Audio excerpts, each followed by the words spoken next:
हरे कृष्ण माता जी, प्रणाम. ഹരേ കൃഷ്ണ. എല്ലാവർക്കും പ്രണാമം. ഹരേ കൃഷ്ണ. प्रणाम माता जी. പ്രണാമം. ഹരേ കൃഷ്ണ. എല്ലാവർക്കും പ്രണാമം.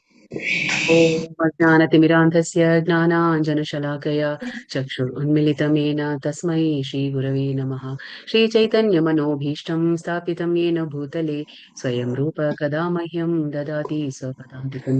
വന്ദേഹം ശ്രീഗുരോ ശ്രീയുതപദകമലം ശ്രീഗുरून् वैष्णवांश्च श्रीरूपं साग्रजातं सहगण रघुनाथान्वितं तं सजीवं साद्वैतं सावधूतं परिजनसहितं कृष्णचैतन्यदेवं श्रीराधाकृष्णपादान् सहगना ललिता श्रीविशाखान्वितांश्च. हे कृष्णा करुणा सिन्धु दीनबन्धो जगत्पते गोपेश गोपिका कान्ता राधा कान्त नमोऽस्तुते. तप्त काञ्चन गौराङ्गी राधे वृन्दावनेश्वरी वृषभानुसुते देवी प्रणमामि हरिप्रिये. नमो विष्णुपादाय कृष्णपृष्ठाय भूतले श्रीमते भक्तिवेदान्त स्वामिन् इति नामिने. नमस्ते सारस्वते देवे गौरवाणी प्रचारिणे निर्विशेष शून्यवादी पाश्चात्यदेशतारिणे. जयो श्रीकृष्ण चैतन्य प्रभु नित्यानन्द श्री अद्वैत गदाधरा श्रीवासादि गौरभक्तवृन्द. हरे कृष्णा कृष्ण कृष्णा हरे हरे, हरे राम राम राम हरे हरे. वाञ्छाकल्पतरुभ्यश्च कृपा सिन्धुभ्यैव च पतितानां पावनेभ्यो वैष्णवेभ्यो नमो नमः. ഹരേ കൃഷ്ണ. എല്ലാവർക്കും പ്രണാമം. ഹരേ കൃഷ്ണ. ഇന്ന് അധ്യായം 15.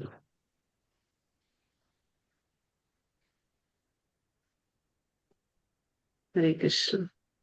ഒരു മിനിറ്റ്.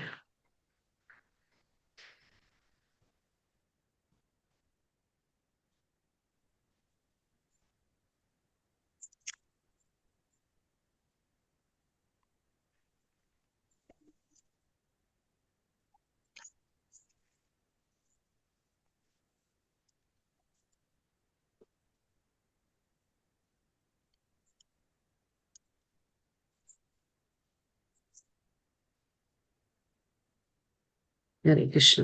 അപ്പൊ ഇന്ന് അധ്യായം 15 പുരുഷോത്തമ യോഗം. ഇന്നലെ നമ്മൾ എന്താ പഠിച്ചു? അധ്യായം ഏതാണ് പഠിച്ചത് ഇന്നലെ? ഭൗതിക ത്രിഗുണങ്ങൾ.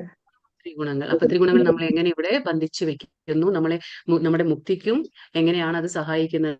അപ്പൊ നമ്മൾ ആ ത്രിഗുണങ്ങളുടെ അടിസ്ഥാനത്തിൽ നമ്മുടെ അടുത്ത ജന്മങ്ങൾ എങ്ങനെയാണ് രൂപപ്പെടുന്നത്. നമ്മൾ എന്താ പറയുക, ത്രിഗുണങ്ങളുടെ അടിസ്ഥാനത്തിലാണ് നമ്മൾ ഓരോ കർമ്മങ്ങളും ചെയ്യുന്നത്. അത് നമ്മളിവിടെ ബന്ധനത്തിന് കാരണമാകുന്നു. അപ്പൊ അടുത്ത ജന്മത്തിന് അത് കാരണമാകുന്നു. അപ്പൊ എങ്ങനെയാണ് നമ്മൾ അതിൽ നിന്ന് മുക്തി നേടാൻ കഴിയുന്നത് എന്നൊക്കെ നമ്മൾ ഇന്നലെ മനസ്സിലാക്കി. ഓരോ ഗുണത്തിൽ ഓരോരുത്തരുടെ സ്വഭാവങ്ങളും പെരുമാറ്റങ്ങളും അവരുടെ ആഹാരം എല്ലാം എങ്ങനെ ആയിരിക്കും എന്നൊക്കെ നമ്മൾ ഇന്നലെ മനസ്സിലാക്കി. അവരുടെ ലക്ഷണങ്ങൾ എന്താ എന്നൊക്കെ മനസ്സിലാക്കി. അപ്പൊ ഇന്ന് പുരുഷോത്തമ യോഗമാണ്.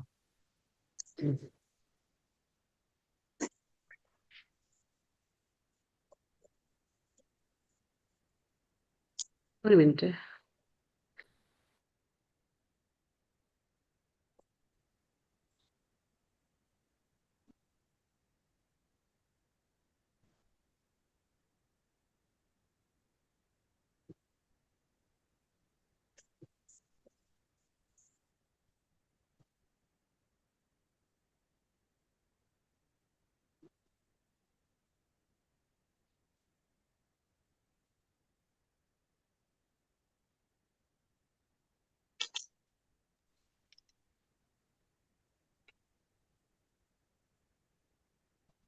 അധ്യായം 15 പുരുഷോത്തമ യോഗ.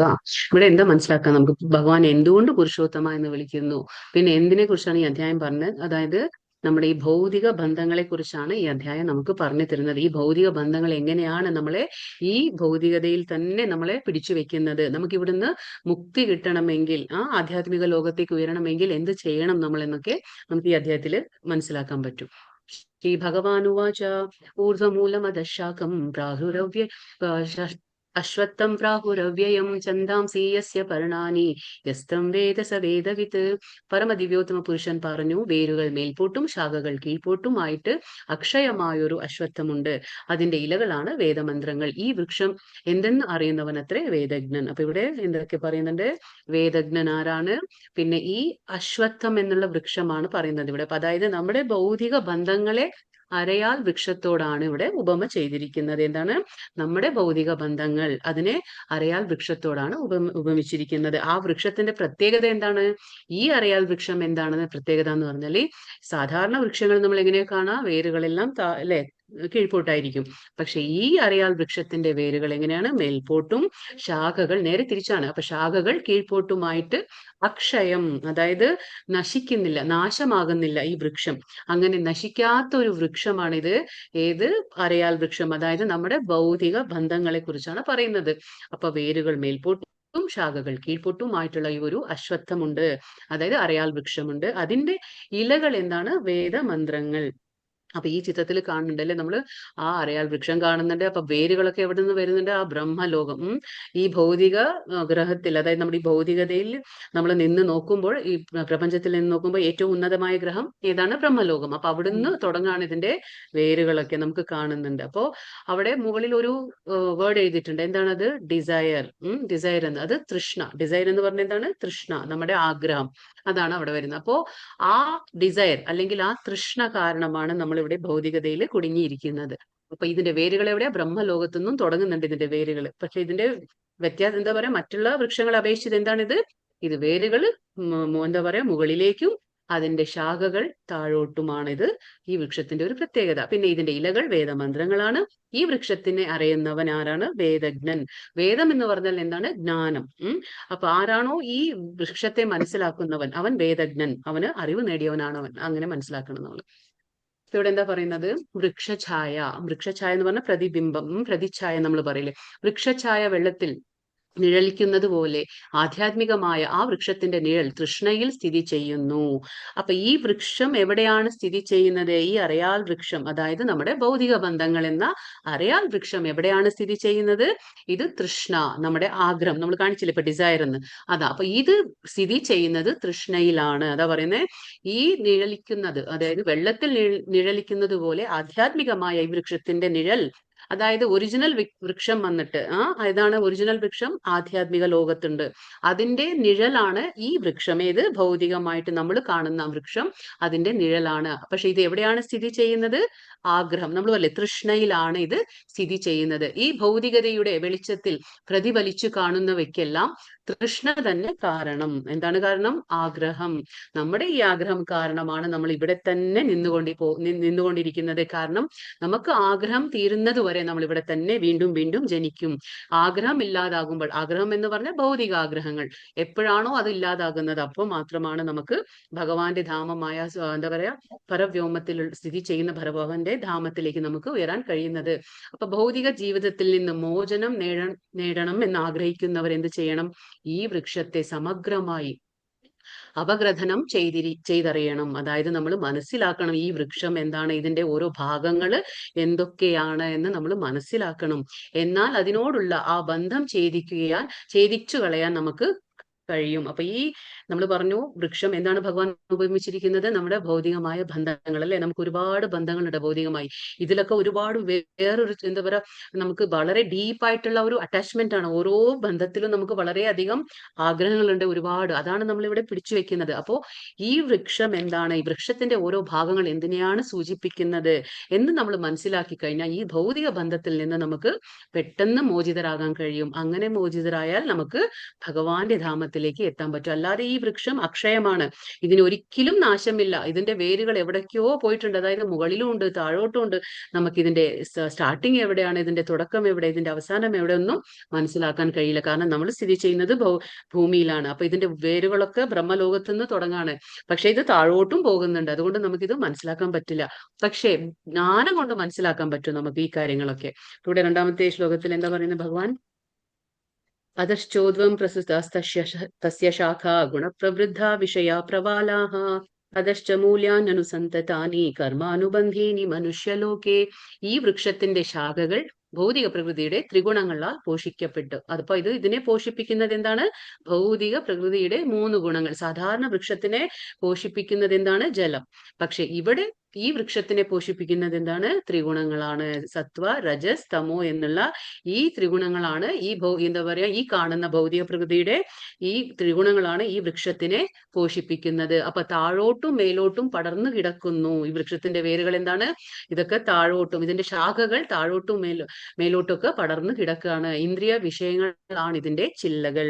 നമ്മൾ ഇന്നലെയും പറഞ്ഞു, ഇന്ദ്രിയ വിഷയങ്ങൾ എന്തൊക്കെയാണ്? 5 പഞ്ചേന്ദ്രിയങ്ങളുണ്ട്. കണ്ണ്, മൂക്ക്, നാക്ക്, ത്വക്ക്, ചെവി. ഈ 5 പഞ്ചേന്ദ്രിയങ്ങളുടെ 5 ഇന്ദ്രിയ വിഷയങ്ങളുണ്ട്. എന്തൊക്കെയാണ് ഇന്നലെ പറഞ്ഞു നമ്മള്? എന്തൊക്കെയാണ്? ഗന്ധം, ഉം ത്വക്ക്, ത്വക്കല്ല, അത് ഇന്ദ്രിയമാണ്. ഇന്ദ്രിയത്തിന്റെ വിഷയം കണ്ണ്, നാക്ക്, ഇതൊക്കെ ഇന്ദ്രിയങ്ങളാണ്. കണ്ണ്, മൂക്ക്, നാക്ക് ഇതൊക്കെ ഇന്ദ്രിയങ്ങളാണ്. ആ ഇന്ദ്രിയങ്ങളുടെ ഗന്ധം, വിഷയങ്ങൾ ഗന്ധം, കാഴ്ച, സ്പർശം, രുചി, സ്പർശം, സ്വാദ, സ്പർശം, ഇതൊക്കെയാണ്. ശബ്ദം, രൂപം, സ്പർശം, രുചി, ഗന്ധം. ഈ 5 മറക്കരുത്. 5 ഇന്ദ്രിയങ്ങൾ. കണ്ണ്, മൂക്ക്, ഇത് കൺഫ്യൂഷൻ ആവാൻ പാടില്ല. ഇന്ദ്രിയങ്ങളാണ് കണ്ണ്, മൂക്ക്, നാക്ക്, ത്വക്ക്, ചെവി. ഇത് ഇന്ദ്രിയങ്ങളാണ്. പക്ഷെ ഇത് ഓരോ ഇന്ദ്രിയത്തിനും ഓരോ ഇന്ദ്രിയ വിഷയങ്ങളുണ്ട്. അതാണ് ഇപ്പൊ പറഞ്ഞത്. അപ്പൊ ഇവിടെ പറയുന്നത് എന്താണ്? ഇന്ദ്രിയ വിഷയങ്ങളാണ് ഇതിന്റെ ചില്ലകൾ. ഈ വൃക്ഷത്തിന് താഴേക്ക് ഇറങ്ങുന്ന വേരുകളും ഉണ്ട്. ഇപ്പൊ നമ്മൾ എന്ത് പറഞ്ഞു? വേരുകൾ എവിടുന്ന?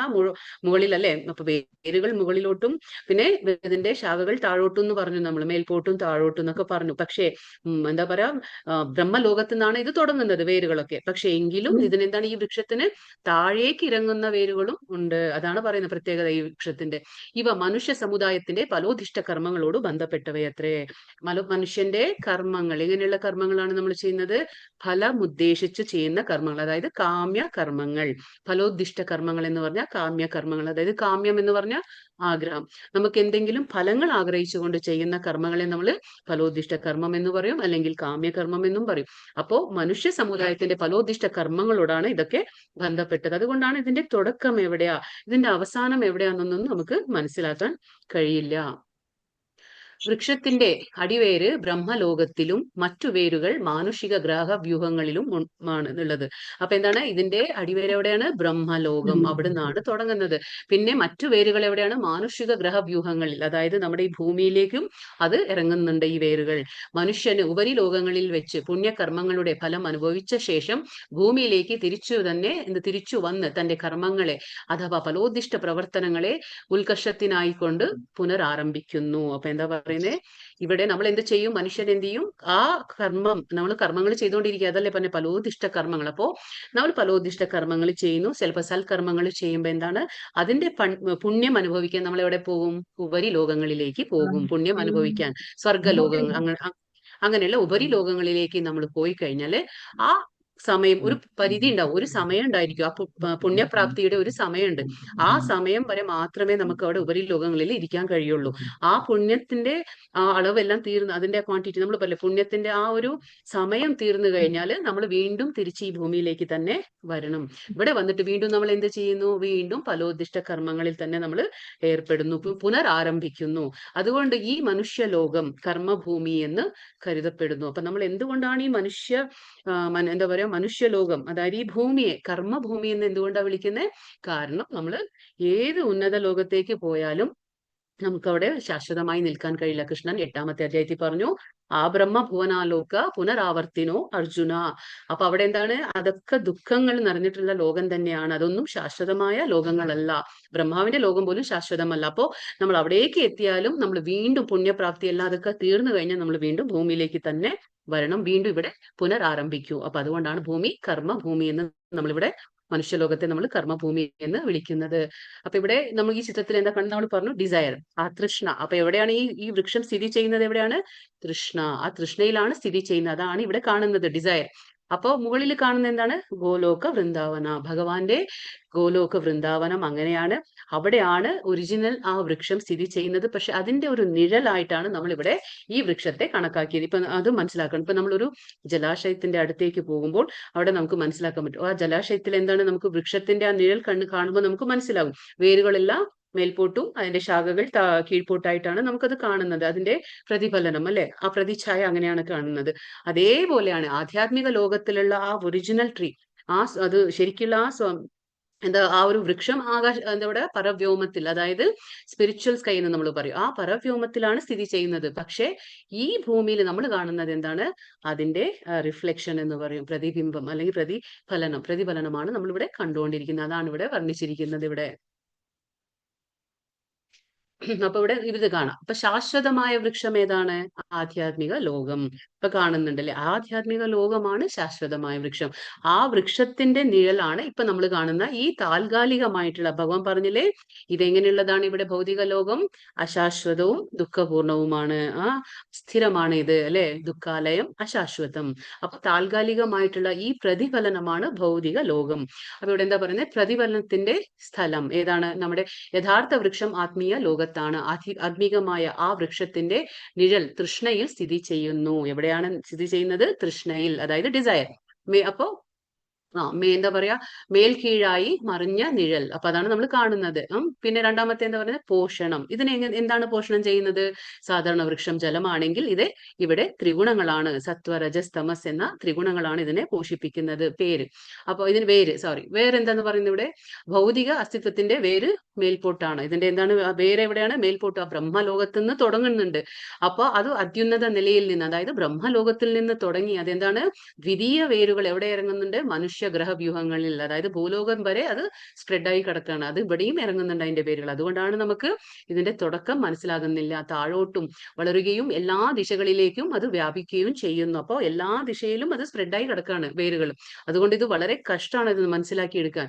പല വിധത്തിലുള്ള സുഖ ദുഃഖ അനുഭവങ്ങളിൽ നിന്ന് രൂപം കൊള്ളുന്ന രാഗദ്വേഷങ്ങളാണ് ഈ മഹാവൃക്ഷത്തിന്റെ തായ്വേരുകൾ. അപ്പൊ ഇതിന്റെ തായ്വേര് എന്ന് പറയുമ്പോൾ എന്താണ്? രാഗദ്വേഷങ്ങളാണ്. അതാ രാഗം എന്ന് പറഞ്ഞാല് അറ്റാച്ച്മെന്റ്, ആസക്തി. ദ്വേഷം എന്ന് പറഞ്ഞാൽ ആ ഹേറ്റഡ്നെസ് നമ്മൾ പറയില്ലേ, ആ രാഗദ്വേഷങ്ങളാണ് ഇതിന്റെ വൃക്ഷത്തിന്റെ തായ്വേരുകൾ.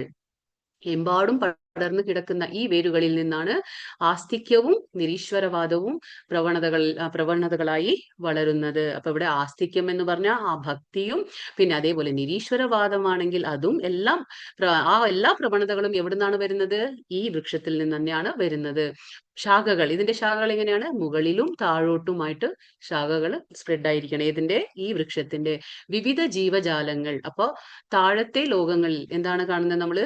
ഇപ്പോ താഴത്തെ ശാഖകളിൽ മനുഷ്യരും കുതിര, പശു, നായ, പൂച്ച മുതലായ ജീവകളും അധിവസിക്കുന്നു.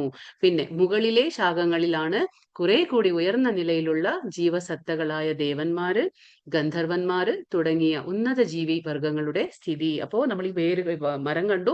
ആ മരത്തിൽ എങ്ങനെയാ പറയുന്നത്? ഇപ്പൊ ഈ മരം കണ്ടില്ലേ, ഇപ്പൊ ഇവിടെ ബ്രഹ്മാവ് ഇരിക്കുന്നുണ്ട്.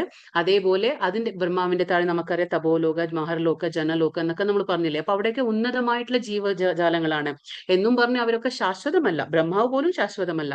അപ്പൊ ഇവരൊക്കെ നമ്മളെക്കാളും ഉന്നതമായ സ്ഥിതിയിലാണ് അവർ നിൽക്കുന്നത് എന്ന് മാത്രം. ഉന്നത ലോകങ്ങളിൽ താമസിക്കുന്നു, ഉന്നതമായ ഒരു പൊസിഷനിൽ സ്ഥിതി ചെയ്യുന്നു എന്ന് മാത്രം. പക്ഷെ അതൊന്നും ശാശ്വതമല്ല. പക്ഷെ മനുഷ്യന്മാർ എവിടെയാണ്? കുറച്ചും കൂടി അവരെക്കാളും താഴ്ന്ന നിലയിലായതുകൊണ്ട് നമ്മൾ പൂച്ച, പശു, നായ, സിംഹം ഇങ്ങനെയുള്ള കാര്യങ്ങളൊക്കെ നമ്മൾ കാണുന്ന എവിടെ? ഭൂമിയിൽ നമ്മളൊക്കെയാണ് സ്ഥിതി ചെയ്യുന്നത്. ഇതാണ് ഇവർ ഇവിടെ പറഞ്ഞു മനസ്സിലാക്കി തരുന്നത്. അപ്പൊ പിന്നെന്താണ്? പച്ച ഇലകൾ. ഈ പച്ച ഇലകൾ, ഈ മരത്തിന്റെ വൃക്ഷത്തിന്റെ പച്ച ഇലകൾ എന്തിനെയാണ് സൂചിപ്പിക്കുന്നത്? അത് വേദമന്ത്രങ്ങൾ, അതായത് വേദോക്തങ്ങളായ യജ്ഞാദി ക്രിയകളാണ് ഇതൊക്കെ സൂചിപ്പിക്കുക. ചില്ലകൾ, ഇതിന്റെ ചില്ലകൾ എന്താ? നമ്മൾ നേരത്തെ പറഞ്ഞു, ഇന്ദ്രിയ വിഷയങ്ങൾ, ശബ്ദം, സ്പർശം, രൂപം തുടങ്ങിയ കാര്യങ്ങളാണ് ഇതിന്റെ ചില്ലകളായി വരുന്നത്. ശാഖാഗ്രങ്ങൾ, അഗ്രങ്ങൾ എന്താണ്? വിഷയാനുഭവ ഉപാധികൾ, അതായത് ചെവി, മൂക്ക്, കണ്ണ് മുതലായവ. അതാണ്. ഫലം എന്താണ്? ഇതിന്റെ ഫ്രൂട്ട്സ് എന്ന് പറയില്ലേ, ഒരു വൃക്ഷത്തിന്റെ ആ ഫ്രൂട്ട്സ് എന്താണ്? ജീവസത്തകൾ ചെയ്തു പോരുന്ന കർമ്മങ്ങളുടെ പ്രതികരണങ്ങൾ. ധർമ്മ, അർത്ഥ, കാമ, മോക്ഷം എന്നുള്ള കാര്യങ്ങളുണ്ടല്ലേ. അപ്പൊ ഇതാ പറയുന്നത്, ജീവസത്തകൾ നമ്മളിവിടെ എന്താണ്? നമ്മളിവിടെ പ്രവർത്തിച്ചുകൊണ്ടേ ഇരിക്കുന്നുണ്ട് അല്ലെ. ഓരോ ശാഖയിൽ നിന്നും മറ്റൊരു ശാഖയിലേക്ക് നമ്മൾ ചാടാണ്. നമ്മൾ ഈ വൃക്ഷത്തിന്റെ നമുക്ക് തുടക്കവും അവസാനവും മനസ്സിലാകാത്തത് കൊണ്ട് നമ്മൾ എന്ത് ചെയ്യുന്നു? ഇവിടെ നമ്മൾ കർമ്മം ചെയ്തുകൊണ്ടേയിരിക്കുകയാണ്. എന്നിട്ട് എന്താണ്? ഓരോ ഈ ശാഖയിൽ നിന്ന് മറ്റൊരു ശാഖയിലേക്ക് നമ്മൾ പോവാണ്. അപ്പൊ എന്താണ് അർത്ഥം അതിന്റെ? നമ്മൾ ഓരോ ജീവൻ എടുക്കുകയാണ്, ഇവിടെ പിറവി എടുക്കുകയാണ്. അതായത് ഈ ജന്മം കഴിഞ്ഞു, അടുത്ത ജന്മം, അത് കഴിഞ്ഞു ഇനിയൊരു ജന്മം. കാരണം എന്താണ്? നമ്മൾ ഇവിടെ പ്രവർത്തിച്ചുകൊണ്ടിരിക്കുകയാണ്, ഫലോദിഷ്ട കർമ്മങ്ങൾ നമ്മൾ ചെയ്തുകൊണ്ടേയിരിക്കുകയാണ്. അതുകൊണ്ടാണ് പിന്നെന്താണ് ജീവജാലത്തിന്റെ പങ്കാളിത്തം. അപ്പൊ ഒരു ശാഖയിൽ നിന്ന് മറ്റൊരു ശാഖയിലേക്ക് പോയി പഴങ്ങൾ രുചിക്കാൻ ശ്രമിക്കുന്നു. അതാണ് നമ്മൾ പറഞ്ഞത്. ഈ വൃക്ഷത്തിന്റെ ഓരോ ശാഖയിൽ നിന്ന് മറ്റൊരു ശാഖയിലേക്ക് നമ്മൾ ഇങ്ങനെ പോയി എന്താ ചെയ്യുന്നത്? അതിന്റെ ഫലം ഭുജിക്കുകയാണ്. അതപ്പോ എന്താണ് ഫലം ഭുജിക്കുക എന്ന് പറഞ്ഞാല് നമ്മൾ കർമ്മം ചെയ്യാണ്. എങ്ങനത്തെ കർമ്മം? ഫലോദ്ദിഷ്ട കർമ്മം. അതായത് അവിടെ നമ്മൾ ഡിസയർ, തൃഷ്ണ ഉണ്ട്. അതുകൊണ്ടാണ് നമ്മൾ ഇവിടെ പിടിച്ചു വെച്ചിരിക്കുന്നത്. ആ ഡിസയർ എന്നില്ലാതാകുമോ അന്ന് മാത്രമാണ് നമുക്ക് ഭഗവാന്റെ ധാമത്തിലേക്ക് പോകാൻ കഴിയുക. അപ്പൊ വൃക്ഷത്തിന്റെ ആരംഭമോ അവസാനമോ എന്താ പറയാ അടിസ്ഥാനമോ കണ്ടെത്താൻ ആവില്ല. ജീവാത്മാക്കൾ കൃഷ്ണന്റെ ചെറിയ ഒരു അംശമാണെങ്കിലും അവ ഇന്ദ്രിയങ്ങളും ഉപയോഗിച്ചവർ കഠിന അധ്വാനം ചെയ്യുകയാണ്. നമ്മൾ എന്താണ്? ഭഗവാന്റെ ഉത്കൃഷ്ട ശക്തിയാണ് ആയിട്ടുപോലും, അതായത് നമ്മൾ ഭഗവാന്റെ അംശമാണ് എങ്കിലും നമ്മൾ എന്താണ് ഇവിടെ ചെയ്യുന്നത്? നമ്മുടെ ആ ഇന്ദ്രിയങ്ങൾ ഉപയോഗിച്ചുകൊണ്ട് നമ്മളിവിടെ കഠിനമായ അധ്വാനം ചെയ്യുകയാണ്. ഭഗവാന്റെ പ്രത്യേകിതമായ എന്താ പറയാ വിഭിന്ന അംശങ്ങളുണ്ട്. ഏതാണത്? ഭഗവാൻ പറഞ്ഞു, എന്താ പറയാ ഭൂമി, ജലം, അഗ്നി, വായു, ഇതിങ്ങനെയുള്ള കാര്യങ്ങളൊക്കെ നമ്മൾ ആകാശം, ഇതൊക്കെ മനസ്സിലായി. അതായത് പഞ്ചഭൂതങ്ങളും പിന്നെ മനസ്സും ബുദ്ധിയും അഹങ്കാരം ഇതൊക്കെ കൂടിയുണ്ട്. പക്ഷെ ഇതൊക്കെ ഉപയോഗിച്ചിട്ട് ഈ എന്താ പറയാ ജീവാത്മാക്കൾ എന്താണ്? ഭഗവാന്റെ ഒരു അംശമാണ്. പക്ഷെ എങ്കിലും ഇവിടെ നമ്മൾ കഷ്ടപ്പെടുകയാണ്. നമ്മൾ എന്താണ്? കഠിന അധ്വാനം ചെയ്യുകയാണ് ഇവിടെ. കാരണം എന്താണെന്ന് വെച്ചാൽ ഈ വൃക്ഷം നമുക്ക് മനസ്സിലാക്കാൻ കഴിയുന്നില്ല. അതുകൊണ്ടാണ് ഭഗവാൻ പറയുന്നത്.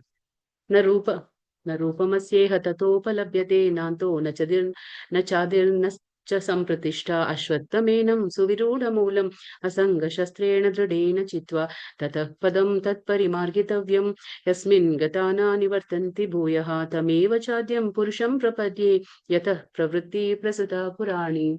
ഈ വൃക്ഷത്തിന്റെ യഥാർത്ഥ രൂപം ഈ ലോകത്തിൽ കാണുകയില്ല. അതുകൊണ്ടാണ് ഇതെന്താണ്? ഒരു ഇമാജിനറി. നമ്മൾ പറയില്ലേ, നമ്മളൊരു കാൽപ്പനികമായിട്ടാണ്. അതായത് നമ്മൾ ഒരു ഇമാജിനറി, നമുക്കിപ്പോ പുറത്തിറങ്ങി കഴിഞ്ഞാൽ നമുക്ക് ഈ വൃക്ഷം കാണാൻ കഴിയില്ല. നമുക്ക് എന്താ പറയാ വേരുകൾ മേൽപോട്ടും ശാഖകൾ കീഴ്പോട്ടായിട്ടുള്ള ആ വൃക്ഷം നമുക്ക് പുറത്തിറങ്ങിയാൽ കാണില്ല. അത് ഇമാജിനറി എന്ന് പറയില്ലേ, കാൽപ്പനികമായിട്ട് അങ്ങനെ നമ്മൾ ചിത്രീകരിക്കാൻ ഭഗവാൻ പറഞ്ഞു തരാണ്. ഇത് ഇങ്ങനെയാണ് ഇവിടെ ഭൗതിക പ്രപഞ്ചം എന്ന് പറയുന്നത്. അപ്പൊ ഈ വൃക്ഷത്തിന്റെ യഥാർത്ഥ രൂപം ഈ ലോകത്തിൽ കാണുകയില്ല.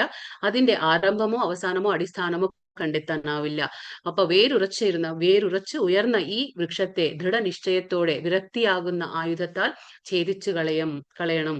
എന്നിട്ട് എവിടെ ചെന്നാൽ തിരിച്ചു വരവില്ലയോ ആ ദിവ്യപദം പൂകി സ്മരണാതീത കാലം മുതൽക്കേയുള്ള എല്ലാറ്റിന്റെയും ഉറവിടമായ പരമപുരുഷന് സ്വയം സമർപ്പിക്കണം. ഇപ്പൊ ഭഗവാൻ പറയാണ്, ഈ വൃക്ഷം നമുക്ക് കാണാൻ കഴിയില്ല, പക്ഷേ ഇതിനെ ഛേദിച്ച് കളയണം. കാരണം ഈ വൃക്ഷം എന്തിനോടാണ് ഉപമ ചെയ്തിരിക്കുന്നത്? ഭൗതിക ബന്ധങ്ങളോട്. അതുകൊണ്ട് ഈ ഭൗതിക ബന്ധങ്ങളെ ഛേദിച്ച് കളയണം, എങ്കിലേ നമുക്ക് ഭഗവാന്റെ അടുത്തേക്ക് പോകാൻ പറ്റുള്ളൂ. ഭൗതിക ബന്ധങ്ങൾ അത്രയും വേറുറച്ചതാണ് ഇവിടെ. അപ്പൊ പറയുന്ന ഈ ബന്ധങ്ങൾ എങ്ങനെയാണ്? വേറുറച്ച് ഉയർന്ന ഈ വൃക്ഷത്തെ നമ്മൾ എങ്ങനെ അത് വിച്ഛേദിച്ച് കളയണം? ഛേദിച്ച് കളയണമെങ്കിൽ നമ്മൾ ദൃഢനിശ്ചയത്തോടെ. ഇവിടെ പറയുന്നു അസംഗ ശസ്ത്രേണ. അസംഗ എന്ന് പറഞ്ഞാല് വിരക്തി. അസംഗ എന്ന് പറഞ്ഞാൽ വിരക്തിയാകുന്ന ശസ്ത്രം, അല്ലെങ്കിൽ വൈരാഗ്യം എന്നും പറയും. വിരക്തി, അനാസക്തി, വൈരാഗ്യം എല്ലാം ഒന്ന് തന്നെയാണ്. വിരക്തി, അനാസക്തി, വൈരാഗ്യം. അപ്പൊ ഇങ്ങനെയുള്ള ഒരു ദൃഢനിശ്ചയത്തോടെ ഇങ്ങനെയുള്ള ആ ഒരു വിരക്തിയാകുന്ന ആയുധം എടുത്ത് ഈ വൃക്ഷത്തെ ഇല്ലാതാക്കണം. എന്നിട്ട് എവിടെ ചെന്നാൽ നമുക്ക് തിരിച്ചു വരവില്ലയോ? എവിടെയാണത്? ഭഗവാന്റെ ധാമം. അവിടെ ചെന്നവർക്ക് തിരിച്ചിങ്ങോട്ട് വരേണ്ട ആവശ്യമില്ല. അങ്ങനെ പറയാണ് ഇവിടെ. ആ ദിവ്യപദം പോകി. അപ്പൊ സ്മരണാതീത കാലം മുതൽക്കുള്ള എല്ലാറ്റിന്റെയും ഉറവിടമായ ആരാണ്? ഏതാണ്? ഭഗവാന്റെ ആ ധാമം. പരമപുരുഷന് നമ്മൾ സ്വയം സമർപ്പിക്കണം. അത് മാത്രമേ ഒരു വഴിയുള്ളൂ, അല്ലാതെ നമുക്കിത് വേറെ ഒരു വഴിയില്ല. അസംഗ, നമ്മൾ പറഞ്ഞു അസംഗ എന്ന വാക്ക് ഇവിടെ ശ്രദ്ധേയമാണ്. അപ്പൊ ഇവിടെ എന്താ പറഞ്ഞത്? വിഷയസുഖങ്ങളിലുള്ള വിഷയസുഖങ്ങളിലുള്ള ആസക്തിയും ഭൗതിക പ്രകൃതിയെ കീഴടക്കാനുള്ള എന്താ പറയാ വാസനയ്ക്കും കരുത്തേറെയുണ്ട്. അപ്പൊ നമുക്ക് എന്താണ് ഇവിടെ? വിഷയ ആസക്തിയുണ്ട്. നമുക്ക് 5 ഇന്ദ്രിയങ്ങളുണ്ട്. 5 ഇന്ദ്രിയങ്ങൾക്ക് ഓരോ വിഷയങ്ങളുണ്ട്. അപ്പൊ അതിലൊക്കെ നമുക്ക് ഒരുപാട് ആസക്തിയുണ്ട്. അതുകൊണ്ടാണ് അസംഗ എന്ന് പറയുന്നത്. അനാസക്തി. ആസക്തിയെ നമ്മൾ ഇല്ലാതാക്കുമ്പോൾ അത് അനാസക്തിയായി. അതാണ് ഭഗവാൻ പറയുന്നത്. ഇവിടെ എല്ലാം നമുക്ക് കീഴടക്കാനുള്ള ഒരു വാസനയ്ക്ക് വളരെ കരുത്തുണ്ട്. അതായത് നമ്മൾ പറഞ്ഞില്ലേ ആധിപത്യ ഭ്രമം. നമുക്ക് എന്താണ്? ആധിപത്യ ഭ്രമമുണ്ട്. ഇവിടെ 3 ഗുണങ്ങളെ കുറിച്ച് നമ്മൾ അതുകൊണ്ടാണ് മനസ്സിലാക്കണം.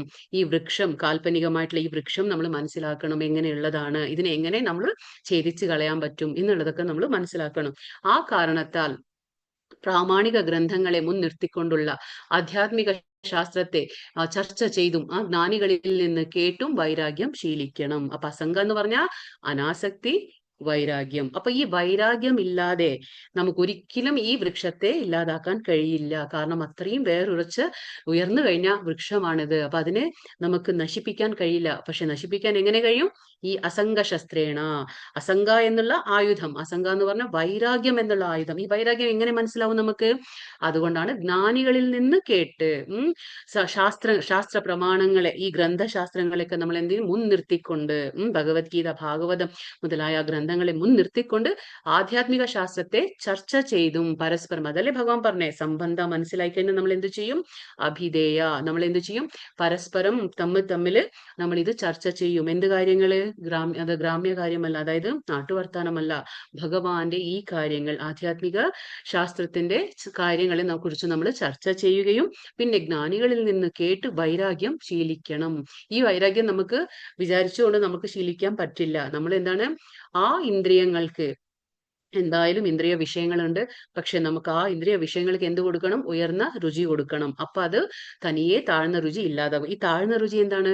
നമ്മുടെ ഈ തൃഷ്ണ, അതായത് ഈ ഡിസയർ എന്ന് പറഞ്ഞില്ലേ, ഈ തൃഷ്ണ, ഈ തൃഷ്ണയാണ് നമ്മൾ ഇവിടെ പിടിച്ചു വെക്കുന്നത്. അത് ഇല്ലാതാകണം. അതാണ് പറയുന്നത്. അപ്പോഴാണ് ഈ വൈരാഗ്യം വേണം, എന്നാലേ പറ്റുള്ളൂ. നിർമാനമോഹാജിത സംഗദോഷ അധ്യാത്മ നിത്യ വിനിവൃത്ത കാമ ദ്വന്ദ്വൈർവിമുക്ത സുഖ ദുഃഖ സംജ്ഞൈർഗച്ഛന്ത്യമൂഢാ പദമവ്യയം തത്. മിഥ്യാഭിമാനം, 3 കാര്യങ്ങൾ പറയുന്നുണ്ട് ഇവിടെ. മിഥ്യാഭിമാനം, പിന്നെന്താണ്? മായാമോഹം, ദുസ്സംസർഗം എന്നീ ദോഷങ്ങളിൽ നിന്നൊഴിഞ്ഞ് ഭൗതിക തൃഷ്ണയിൽ പെടാതെ സനാതന തത്വത്തെ അറിഞ്ഞ് സുഖദുഃഖങ്ങളായ ദ്വന്ദ്വങ്ങളിൽ നിന്ന് മോചിതരായി വിഭ്രാന്തരാകാതെ പരമപുരുഷന് സ്വയം സമർപ്പിക്കുന്നത് എങ്ങനെ എന്ന് അറിയുന്നവന് പരമമായ ശാശ്വത സാമ്രാജ്യം പ്രാപിക്കും. അപ്പൊ ആർക്കാണ് ഈ പരമമായ ഭഗവാന്റെ ശാശ്വതമായ സാമ്രാജ്യം ആർക്കാണ് പ്രാപിക്കാൻ കഴിയുക? ഈ 3 കാര്യങ്ങളിൽ നിന്ന് അവര് വിട്ടുനിൽക്കണം. ഏതാണത്? മിഥ്യ അഭിമാനം. മിഥ്യ എന്ന് പറഞ്ഞാൽ ഫാൾസ്, അഭിമാനം എന്താണ്? ഫാൾസ് ഈഗോ, അതായത് ഞാൻ, എന്റെ എന്നുള്ള ആ മിഥ്യാഭിമാനം ഇല്ലാതാകണം. മായാമോഹം എന്ന് പറഞ്ഞാൽ നമ്മുടെ എന്താണ്? ആ ഒരു ഇത് ഭൗതികമായിട്ടുള്ള ആഗ്രഹങ്ങൾ, അതുകൊണ്ട് അതാണല്ലോ നമ്മൾ ഇവിടെ പിടിച്ചു വെക്കുന്നത്. എന്താ? തൃഷ്ണ, ഭൗതികമായിട്ടുള്ള ആ തൃഷ്ണ നമ്മളെ പിടിച്ചു വെക്കുന്നു. അതുകൊണ്ടാണ് ആ മായാമോഹം, ഈ എന്താ പറയുക, ഭൗതിക പ്രപഞ്ചം എന്താണ്? മായാണ്, ഭഗവാന്റെ മായാശക്തിയാണിത്. ഭഗവാന്റെ ആ 3 ഗുണങ്ങൾ എന്താണ്? ആ ഭഗവാന്റെ ആ എന്താ പറയാ മായാശക്തിയാണ്. അപ്പൊ ഇതിൽ നിന്ന് നമ്മൾ ഫ്രീ ആകണം. പിന്നെ എന്താണ്? ദുസ്സംസർഗം, ചീത്ത കൂട്ടുകെട്ടിൽ നിന്ന്. സംസർഗം എന്ന് പറഞ്ഞ കൂട്ടുകെട്ട്, ചീത്ത, എന്ന് പറഞ്ഞ എന്താ പറയുക, നമ്മൾ ദുഷ്കൃതികൾ എന്നൊക്കെ പറഞ്ഞില്ല, അങ്ങനെ. ദുസ്സംസർഗം എന്ന് പറഞ്ഞാൽ ചീത്ത കൂട്ടുകെട്ടിൽ നിന്ന് നമ്മൾ ഇത് 3 ദോഷങ്ങളാണ്. ഈ ദോഷങ്ങളിൽ നിന്ന് ഒഴിഞ്ഞ് ഭൗതിക തൃഷ്ണയിൽ പെടാതെ, അപ്പൊ ഭൗതിക തൃഷ്ണയാണ് നമുക്ക് ഇവിടെ നിൽക്കാനുള്ള ഒരു കാരണം. അതിൽ പെടാതെ ആഗ്രഹങ്ങൾ പാടില്ല. അതുകൊണ്ടാണ് ഭൗതിക തൃഷ്ണ എന്ന് പറയുന്നത്. പക്ഷെ നമുക്ക് ആധ്യാത്മികമായിട്ടുള്ള ആഗ്രഹങ്ങൾ ഉണ്ടാവണം, എങ്കിലേ നമുക്ക് ഭഗവാന്റെ ധാമത്തിലേക്ക് എത്താൻ പറ്റുള്ളൂ. ഭൗതികമായിട്ടുള്ള ആഗ്രഹങ്ങൾ നമ്മുടെ ഇവിടെ പിടിച്ചു വെക്കുകയാണെങ്കിൽ ആധ്യാത്മികമായിട്ടുള്ള ആഗ്രഹങ്ങൾ നമ്മളെ ഉപരിലോകം, അതായത് ഭഗവാന്റെ ഉപരി ലോകമായ ഗോലോക വൃന്ദാവനത്തിലേക്ക് നമ്മളെ എത്തിക്കും. പിന്നെന്താണ്? സുഖ ദുഃഖങ്ങൾ എന്ന ദ്വന്ദ്വങ്ങൾ, അല്ലെ? ദ്വന്ദ്വങ്ങൾ നമുക്കറിയാം. ഇച്ഛ, ദ്വേഷ, പിന്നെ എന്താണ്? സുഖ ദുഃഖം, ലാഭം നഷ്ടം, തോൽവി ജയം, ഇതൊക്കെയാണ് ദ്വന്ദ്വങ്ങൾ. ഇതിൽ നിന്ന് മോചിതനായി പിന്നെന്താണ്? വിഭ്രാന്തരാകാതെ, അതിലൊന്നും നമ്മൾ പതരാതെ പരമപുരുഷന് സ്വയം സമർപ്പിക്കണം. അങ്ങനെ സമർപ്പിക്കുന്നത് എങ്ങനെയാണ് എന്നൊക്കെ മനസ്സിലാക്കുന്ന ഒരു വ്യക്തിക്ക് എന്താണ്? ഭഗവാന്റെ ശാശ്വത സാമ്രാജ്യം പ്രാപിക്കും. ഇതിനൊക്കെ നമുക്ക് എന്ത് വേണം? ജ്ഞാനം വേണം. പക്ഷെ ജ്ഞാനത്തിന് എന്ത് വേണം? നമുക്ക് ഗുരു ഉണ്ടായിരിക്കണം. എല്ലാത്തിനും നമുക്ക് ഗുരു ഉണ്ടെങ്കിലേ ഇതൊക്കെ നേടാൻ പറ്റുള്ളൂ. അപ്പൊ ഈ ഭൗതിക ലോകത്തിൽ ഏതെങ്കിലും വിധത്തിൽ ബഹുമതി നേടണമെന്ന് എപ്പോഴും പ്രതീക്ഷിക്കുന്നവർക്ക് പരമപുരുഷനെ ശരണം പ്രാപിക്കാൻ സാധ്യമല്ല. അപ്പൊ എങ്ങനെയുള്ളവർക്ക് സാധ്യമല്ല? അതായത് എപ്പോഴും ഭൗതിക ലോകത്തിൽ എന്തെങ്കിലും തരത്തിൽ എനിക്ക് ബഹുമതി നേടണം, അതായത് എപ്പോഴും നെയിം ആൻഡ് ഫെയിം എന്ന് നമ്മൾ പറയില്ലേ, അപ്പൊ എപ്പോഴും ആ പേരും പ്രശസ്തിക്കും പണിയെടുക്കുന്ന ആൾക്കാർക്ക് ഒരിക്കലും ഭഗവാന്റെ ധാമത്തിലേക്ക് എത്താൻ കഴിയില്ല. ഇപ്പൊ 2ാമത്തെ സെക്ഷനിൽ എന്താ പറയുന്നത്? ശരീരമാറ്റങ്ങൾ, നമ്മുടെ ശരീരം ഏതൊക്കെ മാറ്റങ്ങളിലൂടെ കടന്നു പോകുന്നു എന്നുള്ളത് പറയണം. ഇത് ഇമ്പോർട്ടന്റ് ആയിട്ടുള്ള ശ്ലോകമാണ്. കാരണം ഇവിടെ പറയുന്നുണ്ട് ഭഗവാൻ ന തദ്ഭാസയത്തെ സൂര്യോ ന ശശാങ്കോ ന പാവകഃ യദ്ഗത്വാ ന നിവർത്തന്തെ തദ്ധാമം പരമം മമ. അപ്പൊ ഭഗവാന്റെ ധാമത്തിലേക്ക് എത്തിയവർക്ക് തിരിച്ചു വരേണ്ട ആവശ്യമില്ല. അതാണ് ഭഗവാൻ പറയുന്നത് ഇവിടെ. എന്താണ് പറയുന്നത്? പരമമായ എന്റെ ആവാസ സ്ഥാനത്ത് സൂര്യചന്ദ്രന്മാരോ അഗ്നിയോ വൈദ്യുതിയോ വെളിച്ചവും വീശുന്നില്ല. അവിടെ ചെന്നെത്തിയവർ ഒരിക്കലും ഭൗതിക ലോകത്തിലേക്ക് തിരിച്ചു വരില്ല. അപ്പൊ ഭഗവാൻ ഉറപ്പ് തരികയാണ്. എന്താണ് പറയുന്നത്? തദ്ധാമം പരമം മമ, എന്റെ ധാമം പരമമായിട്ടുള്ള ധാമമാണ്. അവിടെ എത്തിയവർക്ക് ഇങ്ങോട്ട് തിരിച്ച് വരേണ്ട ആവശ്യമില്ല. കാരണം അത് ഫൈനൽ ഡെസ്റ്റിനേഷൻ നമ്മൾ പറയില്ലേ, അതാണ് ഫൈനൽ അൾട്ടിമേറ്റ് ഡെസ്റ്റിനേഷൻ ആണത്. അവിടെ എങ്ങനെയുള്ള ധാമമാണ് ഭഗവാന്റെ, അതാണ് വർണ്ണിക്കുന്നത്. ഭഗവാൻ എന്ത് വർണ്ണിക്കുന്നു? എന്റെ ധാമം എങ്ങനെയുള്ളതാണ്? അവിടെ സൂര്യനില്ല, അവിടെ ചന്ദ്രനില്ല, അവിടെ അഗ്നിയില്ല, അവിടെ വൈദ്യുതിയില്ല. ഇതൊക്കെ നമ്മുടെ ഈ ഭൗതിക ലോകത്താണ്. എന്തുകൊണ്ട് അവിടെ ഇതൊക്കെ ഇല്ല എന്ന് പറഞ്ഞാല് അവിടെ ഭഗവാന്റെ ശരീരത്തിൽ നിന്ന് വരുന്ന ആ വെളിച്ചം മാത്രമാണ് അവിടെ പ്രകാശം നൽകുന്നത്. ഇവിടെ ഭൗതിക ലോകത്തിന് 7 ആവരണങ്ങളുണ്ട്. ആ 7 ആവരണങ്ങൾ ഉള്ളത് കൊണ്ട് എന്താണ്, നമുക്കിവിടെ ഭഗവാന്റെ ആ വെളിച്ചം ഈ ലോകത്തേക്ക് കിട്ടുന്നില്ല. അതുകൊണ്ടാണ് നമുക്കിവിടെ സൂര്യനായാലും ചന്ദ്രനായാലും അഗ്നി, വൈദ്യുതി ഇതിന്റെയൊക്കെ നമുക്ക് ആവശ്യം വരുന്നത്. പരമം മമ എന്ന വാക്കുകൾക്ക് ഇവിടെ പ്രാധാന്യമുണ്ട്. അപ്പൊ എന്താ പറയാ, വാസ്തവത്തിൽ ഏതൊരു മുക്കും മൂലയും പരമപുരുഷന്റേത് തന്നെ. അപ്പൊ നമ്മൾ പറയില്ലേ, ഈശാവാസ്യം ഇതം സർവം, അതാ പറയുന്നത്. ഏതൊരു മുക്കും മൂലയും നമ്മൾ എടുത്താലും ഒക്കെ ഭഗവാന്റെയാണ്. എങ്കിലും പരമം, അതായത് 6 ഐശ്വര്യങ്ങളും തികഞ്ഞ് ആധ്യാത്മിക ലോകത്തിൽ മാത്രമാണ് ഈ 6 ഐശ്വര്യങ്ങളുണ്ട്. നമുക്കറിയാലോ, ഭഗവാൻ എന്ന് വിളിക്കാം. 6 ഐശ്വര്യങ്ങളുണ്ട്. അത് പരിപൂർണതയിൽ ഭഗവാനുണ്ട് അല്ലെ. അതൊക്കെ എവിടെയാണ് തികഞ്ഞത്? ആധ്യാത്മിക ലോകമത്രേ. തികഞ്ഞ ലോകമാണ് ആധ്യാത്മിക ലോകം. അവിടെ വെയിലോ നിലാവോ നക്ഷത്രങ്ങളോ ആവശ്യമില്ലെന്ന് കഠോപനിഷത്ത് പറയുന്നുണ്ട്. അപ്പൊ ഒരു ഉപനിഷത്ത്, കഠോപനിഷത്ത് എന്നുള്ള ഉപനിഷത്തിലും പറയുന്നുണ്ട് അവിടെ ഇതിന്റെ ഒന്നും ആവശ്യമില്ല. വെയിലിന്റെ ആവട്ടെ, നിലാവിന്റെ ആവട്ടെ, നക്ഷത്രങ്ങളോ, ഇതിന്റെ ഒന്നും അവിടെ ആവശ്യമില്ല. ന തത്ര സൂര്യോ ഭാതി ന ചന്ദ്ര താരകം പരവ്യോമം. അതായത് പരവ്യോമം എന്ന് പറയുമ്പോൾ സ്പിരിച്വൽ സ്കൈ, ആധ്യാത്മിക ആകാശം. അപ്പൊ പരവ്യോമം മുഴുവൻ ഭഗവാന്റെ അന്തരംഗ ശക്തി കൊണ്ട് തന്നെ പ്രകാശമാനമാണ്. എന്തുകൊണ്ടാണ് ഭഗവാന്റെ അന്തരംഗ ശക്തി മതി, അതിന്റെ ആ വെളിച്ചം കൊണ്ടാണ് അതൊക്കെ പ്രകാശമാനമായി തീരുന്നത്. ആ പരമധാമം സമർപ്പണത്തിൽ അല്ലാതെ മറ്റൊരു വഴിയിലൂടെയും ആർക്കും പ്രാപ്യമല്ല. നമുക്ക് എന്താണ്, ആ ധാമം, പരമമായ ഭഗവാന്റെ ആ ധാമത്തിലേക്ക് എത്തണമെങ്കിൽ നമ്മൾ എന്ത് ചെയ്യണം? ആത്മസമർപ്പണം ചെയ്തിരിക്കണം. അത് എങ്ങനെയാണ് ആത്മസമർപ്പണം എന്ന് പറഞ്ഞാല്, ശാരീരികമായി മാനസികമായി ആ വാക്കുകളിലൂടെ നമ്മൾ ആ ഭഗവാനെ സമർപ്പണം ചെയ്യണം നമ്മളെ തന്നെ. മറ്റൊരു വഴിയിലൂടെയും ആർക്കും തന്നെ അത് പ്രാപ്യമല്ല. ഏത്? ഭഗവാന്റെ പരമമായ ആ ധാമം. ഈ ശ്ലോകവും ഇമ്പോർട്ടന്റ് ആണ്. കാരണം ഇതിലാണ് ഭഗവാൻ പറയുന്നത് ജീവസത്തകൾ ഭഗവാന്റെ അംശമാണെന്ന് പറയുന്ന ശ്ലോകമാണിത്. ഏത്? 15:7. 15-ാം അധ്യായത്തിൽ 7-ാമത്തെ ശ്ലോകത്തിലാണ് ഭഗവാൻ പറയുന്നത്, മമൈവാംശോ ജീവലോകേ ജീവഭൂത സനാതനഃ മനഃഷ്ടാണി ഇന്ദ്രിയാണി പ്രകൃതിസ്ഥാനി കർഷതി. എന്റെ ശാശ്വത അംശങ്ങളാണ് ഈ ലോകത്തിലുള്ള ബദ്ധരായ സകല ജീവസത്തകളും. ഇപ്പൊ മനസ്സിലായില്ലേ? അതുകൊണ്ടാണ് നമ്മൾ ഉത്കൃഷ്ട ശക്തി എന്ന് പറയുന്നത്. എന്തുകൊണ്ടാണ് ജീവസത്തകൾ ഭഗവാന്റെ ഉത്കൃഷ്ട ശക്തി? കാരണം ഭഗവാന്റെ അംശങ്ങളാണ്. അത് എങ്ങനെയുള്ള അംശങ്ങളാണ്? ശാശ്വത അംശങ്ങളാണ്, ഇറ്റേണൽ. ഒരിക്കലും നമുക്കും നാശം സംഭവിക്കുന്നില്ല. നമ്മൾ മനസ്സിലാക്കിയില്ലേ 2-ാമത്തെ അധ്യായത്തിൽ? ഒരിക്കലും നശിക്കുന്നതല്ല നമ്മുടെ ഈ ആത്മാവ്. അപ്പൊ എന്റെ ശാശ്വത അംശങ്ങളാണ് ഈ ലോകത്തിലുള്ള ബദ്ധരായ സകല ജീവസത്തകളും. പക്ഷെ നമ്മൾ ബദ്ധരല്ല, നമ്മൾ ശരിക്കും എന്താ പറഞ്ഞ, നമ്മൾ മുക്ത ആത്മാക്കൾ തന്നെയാ. പക്ഷെ ഇവിടെ വന്ന് ഗുണത്തിന്റെ സമ്പർക്കത്തിൽ, അതായത് നമ്മൾ 3 ഗുണത്തിന്റെ അടിമയായി കഴിയുമ്പോൾ എന്താണ്, നമ്മൾ ഇവിടെ ബദ്ധരാകപ്പെടുകയാണ്. പക്ഷെ ഈ പറഞ്ഞില്ലേ, അസംഗശസ്ത്രേണ, നമ്മള് ദൃഢേന ചിത്വ, ആ ദൃഢനിശ്ചയത്തോടെ അസംഗശസ്ത്രം, വൈരാഗ്യം എന്ന ആയുധം കൊണ്ട് ഈ വൃക്ഷത്തെ നമ്മൾ മുറിച്ചു മാറ്റിക്കഴിഞ്ഞാൽ, അതായത് ഭൗതിക ബന്ധങ്ങൾ എന്ന വൃക്ഷത്തെ നീ മുറിച്ചു മാറ്റുമ്പോൾ എന്താകും? നമുക്ക് നമ്മുടെ ബദ്ധാത്മത്തിൽ നിന്ന് നമ്മൾ മുക്ത അവസ്ഥയിലേക്ക് നമ്മൾ എത്തും. അപ്പൊ നമുക്ക് ഭഗവാന്റെ ധാമത്തിലേക്ക് പോകാൻ പറ്റും. ബദ്ധമായ ജീവിതം നയിക്കുകയാൽ ആര്? ഈ ജീവസത്തകൾ മനസ്സുൾപ്പെടെയുള്ള 6 ഇന്ദ്രിയങ്ങളും ഉപയോഗിച്ചവർ കഠിനാധ്വാനം ചെയ്യുകയാണ്. നമുക്ക് 5 ഇന്ദ്രിയങ്ങളുണ്ട്, കണ്ണ്, മൂക്ക്, നാക്ക്, ത്വക്ക്, ചെവി. പക്ഷെ ഇപ്പൊ ഭഗവാൻ പറയുന്നു മനസ്സും ഒരു ഇന്ദ്രിയം. നമുക്കറിയാം, അന്തരേന്ദ്രിയമാണ് മനസ്സ്. അപ്പൊ 6 ഇന്ദ്രിയങ്ങൾ ഉപയോഗിച്ച് ഈ ജീവസത്തകൾ എന്ത് ചെയ്യുന്നു? കഠിന പ്രയത്നം, കഠിന അധ്വാനം ചെയ്യുകയാണ് ഭൗതിക പ്രകൃതിയില്. അതാണ് ഭഗവാൻ പറയുന്നത്. ജീവസത്തയുടെ വ്യക്തിത്വം വെളിവാക്കുന്നു.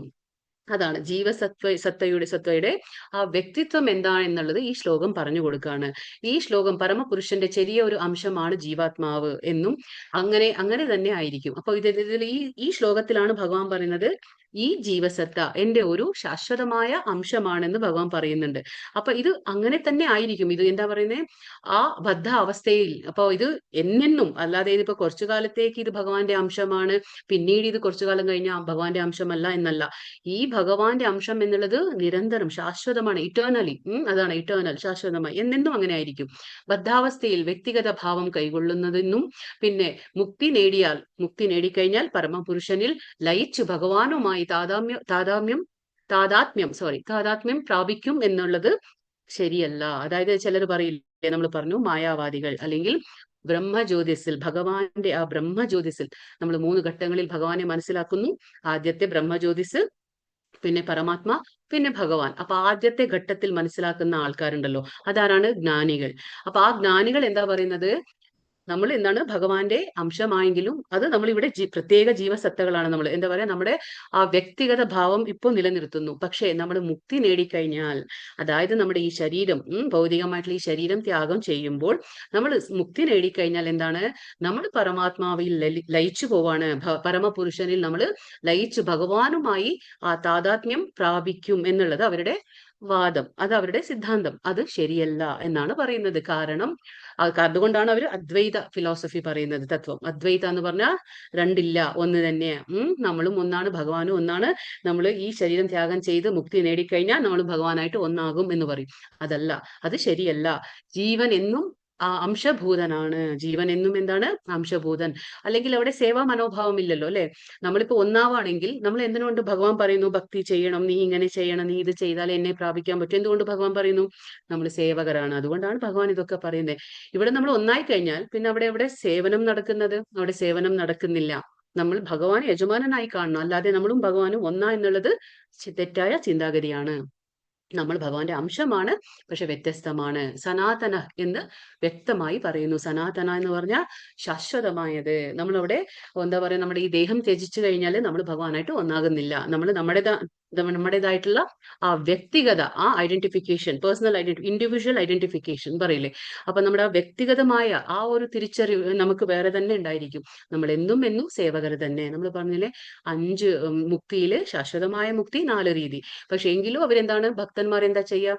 അവർക്ക് ആ മുക്തിയിലൊന്നും താല്പര്യം ഉണ്ടാവില്ല. കാരണം അവർക്ക് എന്താണ്? അവർക്ക് എപ്പോഴും സേവനം ചെയ്യണം. ഭഗവാന്റെ സേവനമാണ് അവർക്ക് ഇഷ്ടം. കാരണം ഭഗവാനുണ്ട്, ഒരു ഭക്തനുണ്ട്, പിന്നെന്താണ്? ഭക്തിയുണ്ട്. ഭഗവാനും ഭക്തനും ഭക്തി, ഈ 3 കാര്യങ്ങളും ഉണ്ടായിരിക്കണം. കാരണം ഭഗവാൻ നമ്മൾ സേവനം ചെയ്യുമ്പോൾ എന്താ സംഭവിക്കുക? അവിടെ ഭക്തി. ആ ഭക്തി ചെയ്യുമ്പോൾ എന്താണ്? പരസ്പരം വിനിമയം നടക്കുകയാണ്. അവിടെ ഒരു എന്താ പറയാ, എക്സ്ചേഞ്ച് ഓഫ് ലവ് എന്ന് പറയും. അപ്പൊ ഭഗവാനും ഭക്തനും തമ്മിലുള്ള ആ പരസ്പരം വിനിമയം നടക്കുകയാണ്. അന്യോന്യ ബന്ധമുണ്ട് അവിടെ. അല്ലാതെ നമ്മൾ ഭഗവാനായിട്ട് ഒന്നായി കഴിഞ്ഞാൽ എന്താണ്? അവിടെയുള്ള സേവനമില്ല. അതുകൊണ്ടാണ് പറയുന്നത്. ഇപ്പൊ എങ്ങനെയാന്ന് വെച്ചാൽ നമ്മള് അപ്പോ അഗ്നി അതായത് തീനെ ഭഗവാൻ എന്ന് വിളിച്ചാൽ, തീ പൊരിയെ നമ്മൾ എന്ത് പറയും? നമ്മൾ ജീവസത്തകൾ. അപ്പോ തീയിൽ നിന്നും സെപ്പറേറ്റ് ആകുന്നതാണ് ഈ തീപ്പൊരികൾ. നമ്മൾ കാണാം, തീ കത്തുമ്പോൾ ഈ ചെറിയ ചെറിയ തീപ്പൊരികൾ പുറത്തേക്ക് ഇങ്ങനെ വരും. ആ പുറത്തേക്ക് വരുമ്പോൾ നമ്മൾ എന്ത് പറയും? ആ തീ പൊരിയെന്നേ പറയുള്ളൂ, അത് നമ്മൾ തീ എന്ന് വിളിക്കില്ല. കാരണം ആ തീ പൊരിക്ക് തീയിന്റെ എല്ലാ ഗുണം ഉണ്ടായിരിക്കും.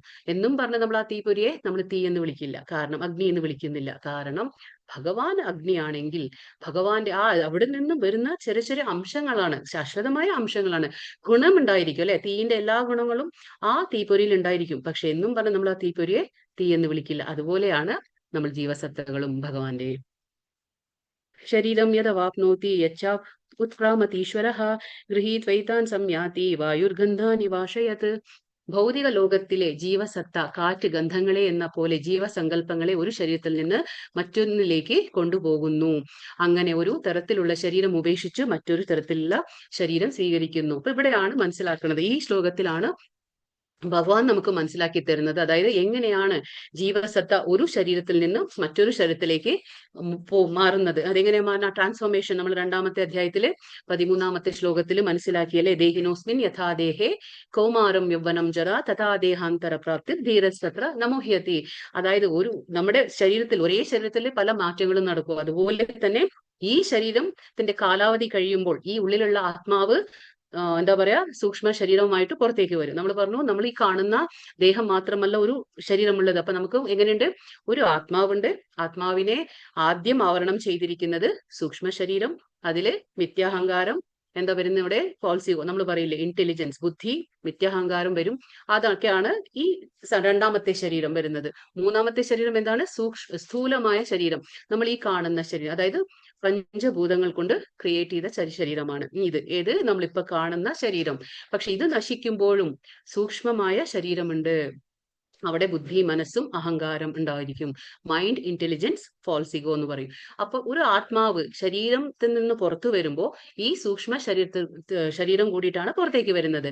അങ്ങനെ വരുമ്പോ അവിടെ എന്താ ഉണ്ടാവുക? ജീവസങ്കല്പങ്ങളെ, അതാണ് പറയുന്നത് കാറ്റ് ഗന്ധങ്ങളെ, കാറ്റ് ഗന്ധങ്ങളെ എന്ന് പറയുന്ന പോലെ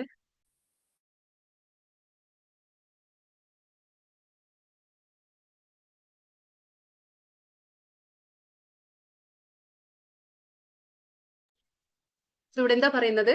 കാറ്റ് ഗന്ധങ്ങളെ എന്ന പോലെ. ഇപ്പൊ നമുക്കറിയാം അല്ലെ, ഒരു കാറ്റ് വീശുമ്പോൾ അത് നല്ല പൂന്തോട്ടത്തിലാണ് കാറ്റ് വീശുന്നതെങ്കിൽ കാറ്റിന് കാറ്റിൻ്റെതായിട്ടുള്ള ഒരു ഗന്ധമില്ല.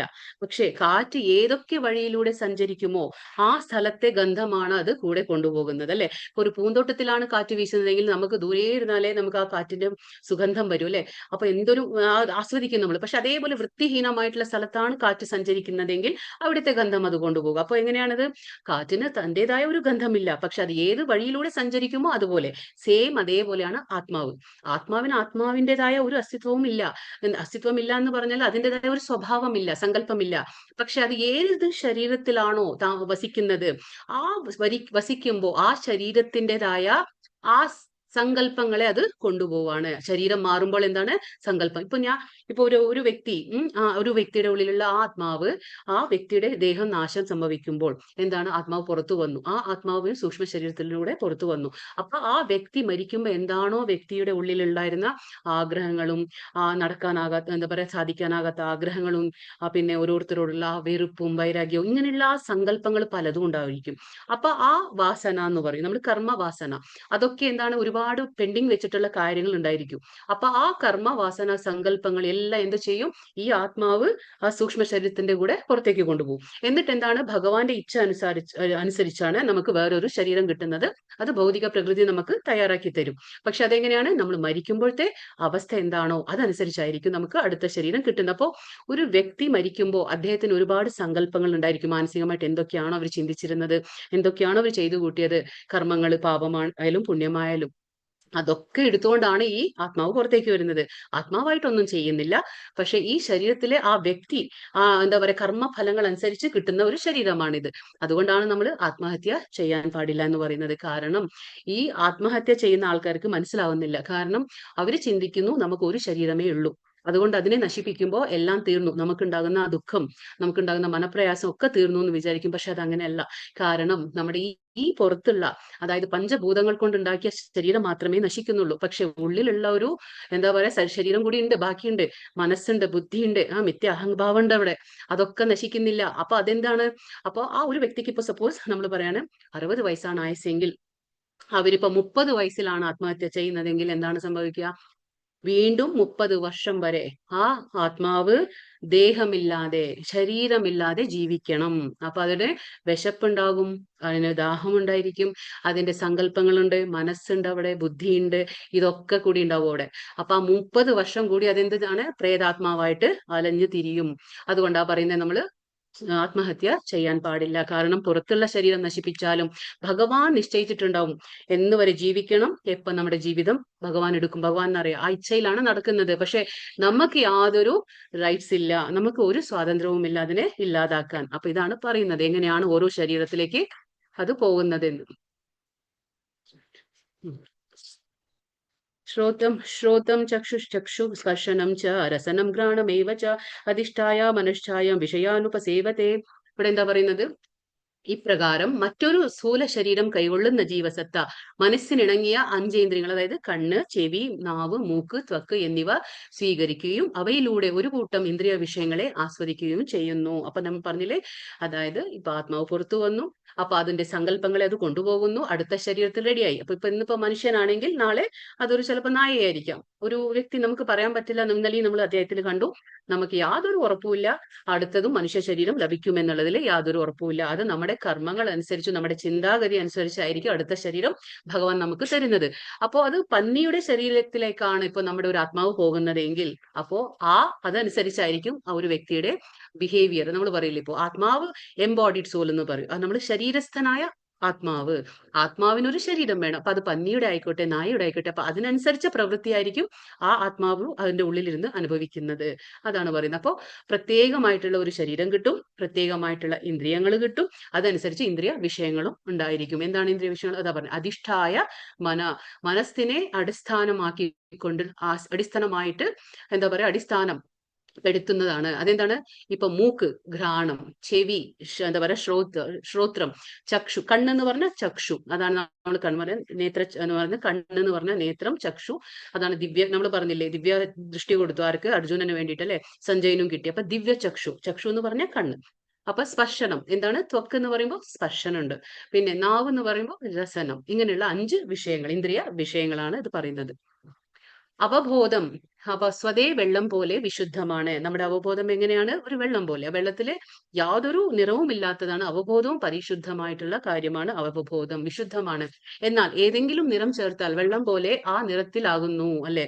ഇപ്പൊ നമ്മളൊരു വെള്ളം, അത് അതിൻ്റെതായിട്ടുള്ള ഒരു കളർ ഇല്ല. പക്ഷേ നമ്മൾ അതിലേക്ക് കളർ ചേർക്കുമ്പോൾ വെള്ളം ഇപ്പൊ നീലയോ പച്ചയോ മഞ്ഞയോ എന്ത് കളർ ആവുന്ന എങ്ങനെയാണ്? നമ്മൾ കളർ ചേർക്കുമ്പോൾ അത് എങ്ങനെയാവുന്നു? അതേപോലെ നമ്മുടെ അവബോധം പരിശുദ്ധമായതാണ്, വിശുദ്ധമായതാണ്. പക്ഷെ നമ്മൾ ഈ 3 ഗുണങ്ങളുടെ അടിസ്ഥാനത്തിൽ നമ്മൾ പെരുമാറുമ്പോൾ നമ്മുടെ ആ സ്വഭാവം രൂപപ്പെടുന്നു.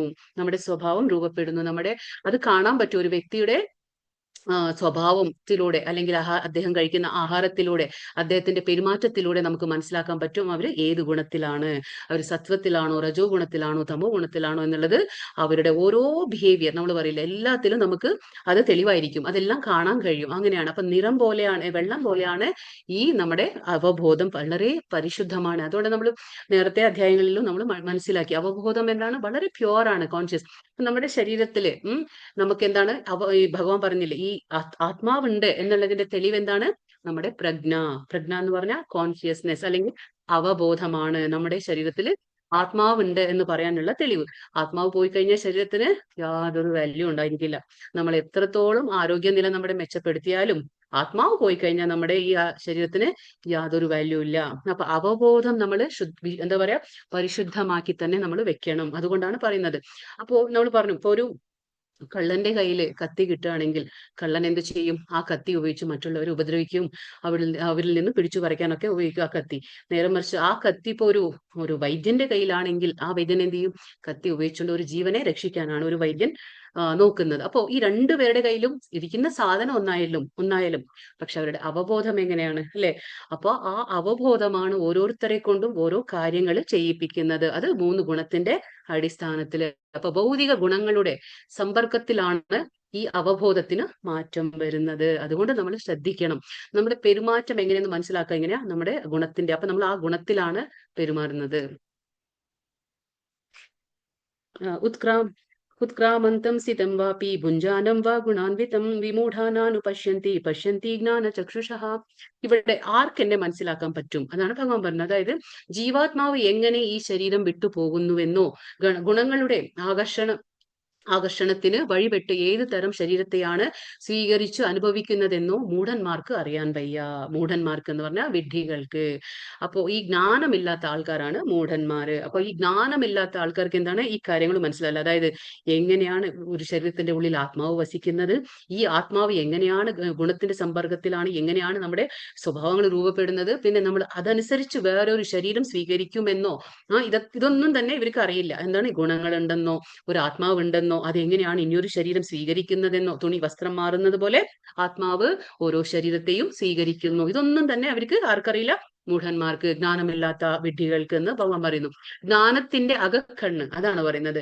ആ ജ്ഞാനത്തിന്റെ അകക്കണ്ണ് തെളിഞ്ഞവർക്ക് ഇതെല്ലാം പ്രത്യക്ഷമാകുന്നു. ആർക്കാണോ ജ്ഞാനത്തിന്റെ അകക്കണ്ണ് തുറക്കുന്നത് അവർക്ക് മാത്രമാണ് ഈ കാര്യങ്ങളൊക്കെ. കാരണം ഇതെല്ലാം വളരെ രഹസ്യമായിട്ടുള്ള കാര്യങ്ങളാണ്. നമുക്ക് ഒരു ആത്മീയ കാര്യങ്ങൾ മനസ്സിലാക്കുമ്പോൾ, കാരണം ആത്മീയ ജ്ഞാനം എന്ന് പറയുന്നത് ഭൗതികമായിട്ടുള്ള ഗുണത്തിൽ നിന്ന് ദൂഷിതമായിട്ടുള്ള ജ്ഞാനമല്ല. അത് മറ്റുള്ള നമുക്ക് ഭൗതികമായിട്ട് എന്ത് ജ്ഞാനം നേടിയാലും അത് ഗുണത്തിൽ നിന്ന് ദൂഷിതമായിട്ടുള്ള ജ്ഞാനമാണ്. പക്ഷെ ഇത് അതീന്ദ്രിയ ജ്ഞാനമാണ് ഭഗവാന്റെ.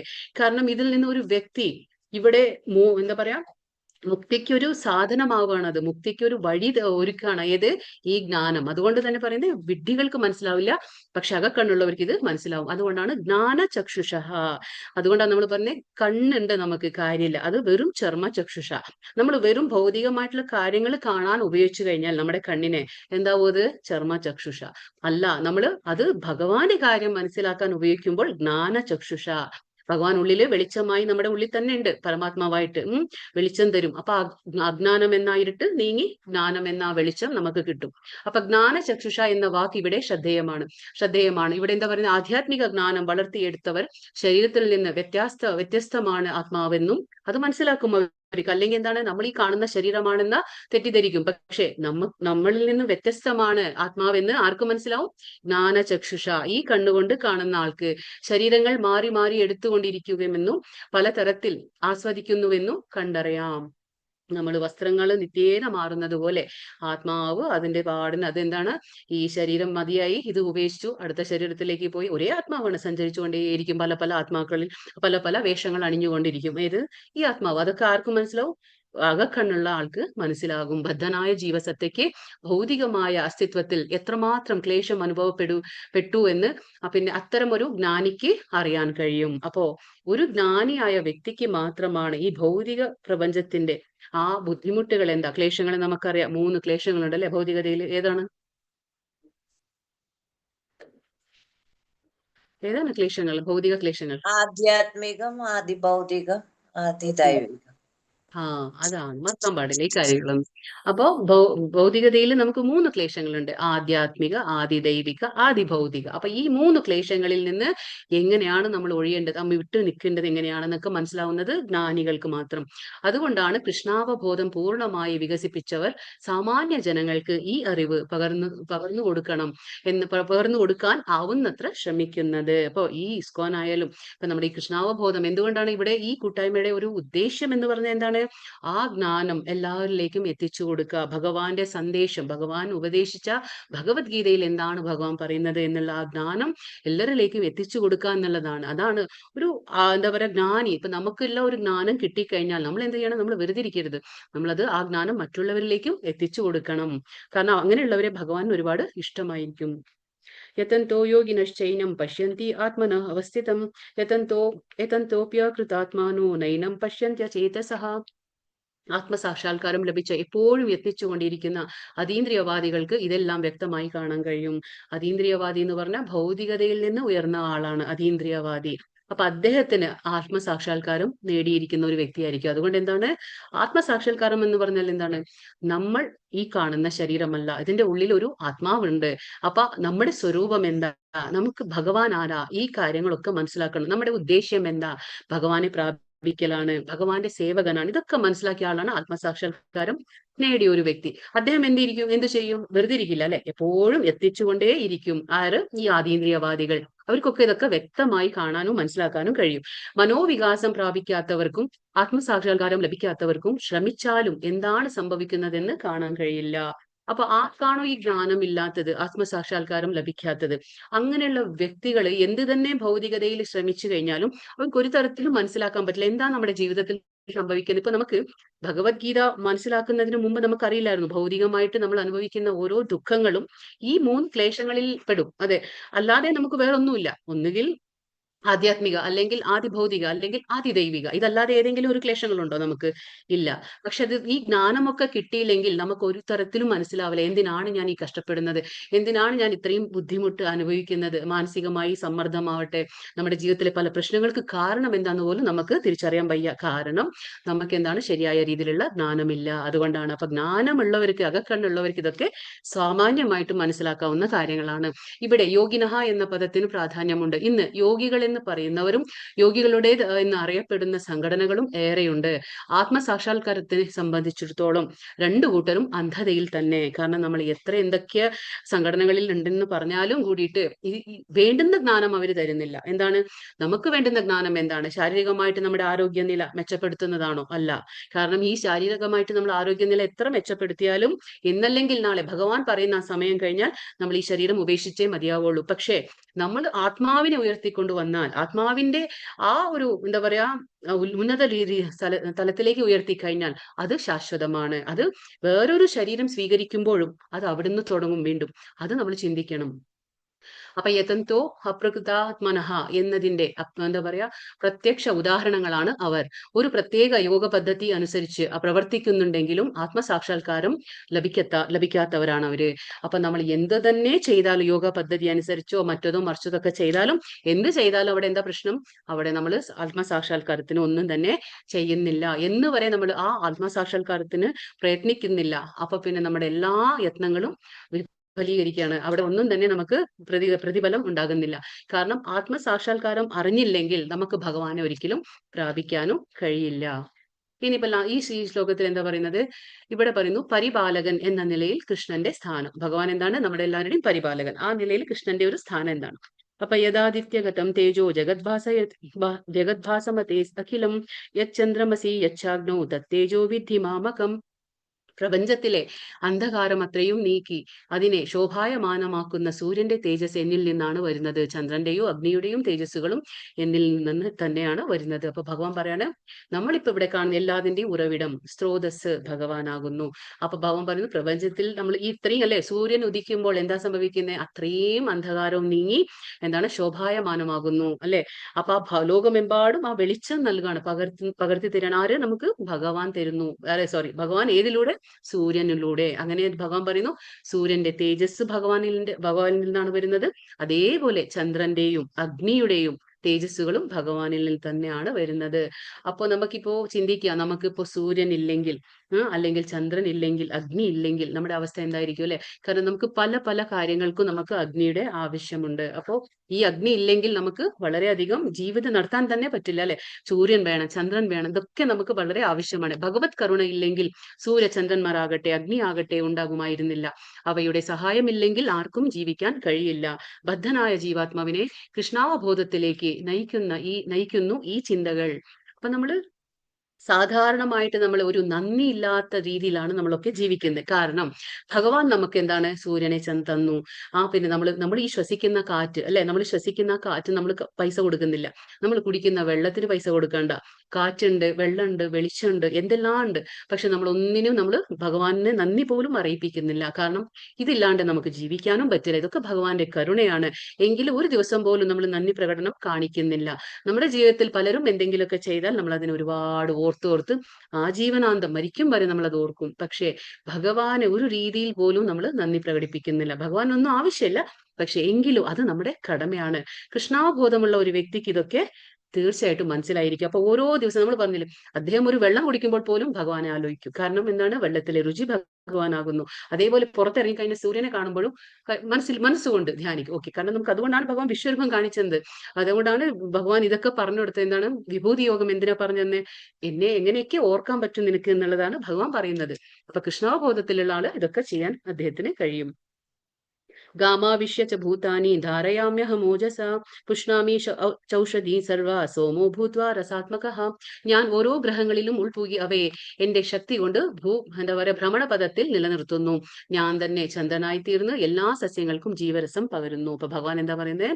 ഭഗവാൻ തന്നെ എല്ലാ ഗ്രഹങ്ങളും, നമുക്ക് പറയാം വായുമണ്ഡലത്തിൽ എത്രയോ ഗ്രഹമണ്ഡലം അല്ലെ, ഗ്രഹങ്ങൾ ഇങ്ങനെ ഒഴുകി നടക്കുന്നുണ്ട്. ഇതിനൊക്കെ എങ്ങനെയാണ് അതാ സ്ഥലത്ത് പിടിച്ചു നിർത്തുന്നത്? ആരാണ്? ഭഗവാന്റെ ശക്തിയാണ് ഇതൊക്കെ പിടിച്ചു നിർത്തുന്നത്. ആ ഭ്രമണപഥത്തിൽ അത് ഒട്ടും തന്നെ അങ്ങോട്ടും ഇങ്ങോട്ടും ആവുന്നില്ല അല്ലെ, അതെല്ലാം അതേതാ സ്ഥലത്ത് നിൽക്കുന്നുണ്ട്. അതൊക്കെ ഭഗവാന്റെ ശക്തി കാരണമാണ്. ഭഗവാൻ പറയുന്നു ചന്ദ്രൻ കാരണമാണ്. അതായത് സസ്യങ്ങൾക്ക് ജീവരസം നൽകുന്നത് ആരാണ്? ചന്ദ്രനാണ്. പക്ഷെ ഭഗവാൻ അത് ചന്ദ്രനിലൂടെ നൽകുന്നു. അപ്പൊ ചന്ദ്രൻ നൽകുന്നുണ്ടെങ്കിൽ നിലാവ്, ചന്ദ്രന്റെ ആ നിലാവിന് കാരണം ആരാണ്? ഭഗവാന്റെ ശക്തിയാണ്. അത് നമ്മൾ മനസ്സിലാക്കണം. ഗ്രഹങ്ങളെല്ലാം ശൂന്യ ആകാശത്തിൽ ഒഴുകി നടക്കുന്നത് ഭഗവാന്റെ പരമശക്തി ഭവിച്ചിട്ടുള്ളത് കൊണ്ടാണ്. ആ ശക്തി ഒരു പിടി മണ്ണിന്, ഇപ്പൊ ഉദാഹരണം പറയാണ്, ഒരു പിടി മണ്ണിനെ എന്ന പോലെ ഒരു ഗ്രഹത്തെയും പുലർത്തി പോരുന്നു. എങ്ങനെയാണ്? ഒരാൾ കയ്യിൽ മുറുകെ പിടിച്ചിരിക്കുന്ന മണ്ണ് താഴെ വീഴാൻ സാധ്യതയില്ല. നമ്മൾ മുറുകി കയ്യിൽ ഇങ്ങനെ മണ്ണ് പിടിച്ചു കഴിഞ്ഞാൽ താഴെ വീഴില്ല. പക്ഷെ അത് കാറ്റിൽ എന്താ പറയാ, കാറ്റത്തെ എറിയുകയാണെങ്കിൽ, നമ്മളിപ്പോ ഇങ്ങനെ ആ കയ്യിൽ പിടിച്ചിരിക്കുന്ന മണ്ണിനെ നമ്മളിങ്ങനെ മുകളിലോട്ട് ഇങ്ങനെ എറിയുകയാണെങ്കിൽ അതെന്താണ്? ചിതറിപ്പോകും. അതേപോലെ ഭഗവാൻ എന്ത് ചെയ്യുന്നു? ഭഗവാന്റെ ശക്തിയിൽ ഇങ്ങനെ മുറുകി പിടിച്ചിരിക്കുകയാണ്. ഏത്? ഓരോ ഗ്രഹങ്ങളെയും അതിൻ്റെതായ ആ എന്താ പറയാ വായുമണ്ഡലത്തിലെല്ലാം ഭഗവാൻ പിടിച്ചിരിക്കുകയാണ്. അതുപോലെ വായുവിൽ എന്താ പറയാ നീന്തി നടക്കുന്ന ഈ ഗ്രഹങ്ങളും വിശ്വരൂപിയായ ഭഗവാന്റെ മുഷ്ടിക്കകത്താണ്. ഇതെല്ലാം എങ്ങനെയാണ്? ഭഗവാന്റെ മുഷ്ടിക്കകത്താണ് ഇതൊക്കെ നിൽക്കുന്നത്. ഇത് നല്ല ഇമ്പോർട്ടൻറ്റ് ശ്ലോകമാണ്. അഹം വൈശ്വാനരോ ഭൂത്വാ പ്രാണിനാം ദേഹമാശ്രിതഃ പ്രാണാപാന സമയുക്ത പചാമ്യന്നം ചതുർവിധം. ഇവിടെ ഭഗവാൻ എന്താകുന്നു പറയുന്നു, സകല ജീവികളിലുള്ള ദഹനാഗ്നിയാണ് ഞാൻ. ഉൾക്കൊള്ളുന്നതും പുറത്തു തള്ളുന്നതുമായ പ്രാണവായുവിനോട് ചേർന്ന് ഞാൻ 4 വിധത്തിലുള്ള ആഹാരങ്ങളെയും ദഹിപ്പിക്കുന്നു. അപ്പൊ ഇവിടെ ഭഗവാൻ എന്ത് പറയുന്നു, ഞാൻ എന്താകുന്നു, ദഹനാഗ്നിയാകുന്നു. നമ്മൾ ഇന്നേ വരെ അറിഞ്ഞിട്ടുണ്ടോ ഇത് ഭഗവാനാണ് ദഹനാഗ്നി എന്ന്? നമുക്ക് ആയുർവേദത്തിൽ എല്ലാവർക്കും അറിയാം, ദഹനാഗ്നി ഉണ്ടെന്ന് എല്ലാവർക്കും അറിയാം. പക്ഷെ ഈ ദഹനാഗ്നിക്ക് ഒരു പേരുണ്ട്. എന്താണ് ആ പേര്? എന്താണ് ദഹനാഗ്നിയുടെ പേര്? വൈശ്വാനര. എന്താണ്? വൈശ്വാനര. അപ്പൊ ഭഗവാൻ പറയുന്നു, ഞാൻ വൈശ്വാനര എന്ന ഒരു അഗ്നിയാണ്. അപ്പൊ ഈ ദഹനാഗ്നി ശരീരത്തിൽ അത് എന്താ പറയാ, അത് എരിയണം. എങ്കിലേ അത് എരിഞ്ഞാൽ മാത്രമാണ് നമുക്ക് വിശപ്പ്, സമയാസമയത്ത് വിശപ്പുണ്ടാകുന്നത്. നമ്മൾ കഴിക്കുന്ന ആഹാരം എന്തായാലും അതൊക്കെ ആ ദഹിപ്പിക്കുന്നുള്ള ആ ശക്തി ആരാണ്? ഉള്ളിലിരുന്നു കൊണ്ട് ഭഗവാൻ ആകുന്നു. ആ അഗ്നിയാണ് അത്. ആ ദഹനാഗ്നി ഭഗവാൻ തന്നെ ആകുന്നു എന്ന് ഭഗവാൻ പറയുന്നു. അപ്പോ ഇവിടെ എന്താ പറയുന്നേ, ഉൾക്കൊള്ളുന്നതും പുറത്ത് തള്ളുന്നതുമായ, അതായത് നമ്മൾ ബ്രീത് ഇൻ ബ്രീത് ഔട്ടും ചെയ്യില്ലേ, അപ്പൊ നമ്മൾ ഉള്ളിലേക്ക് വലിക്കുന്ന കാറ്റും ശ്വാസവും പുറത്തേക്ക് തള്ളുന്നതായ പ്രാണവായു, അതൊക്കെ എന്താണ്? ഭഗവാൻ പറഞ്ഞു, അത് ഞാൻ തന്നെ ആകുന്നു.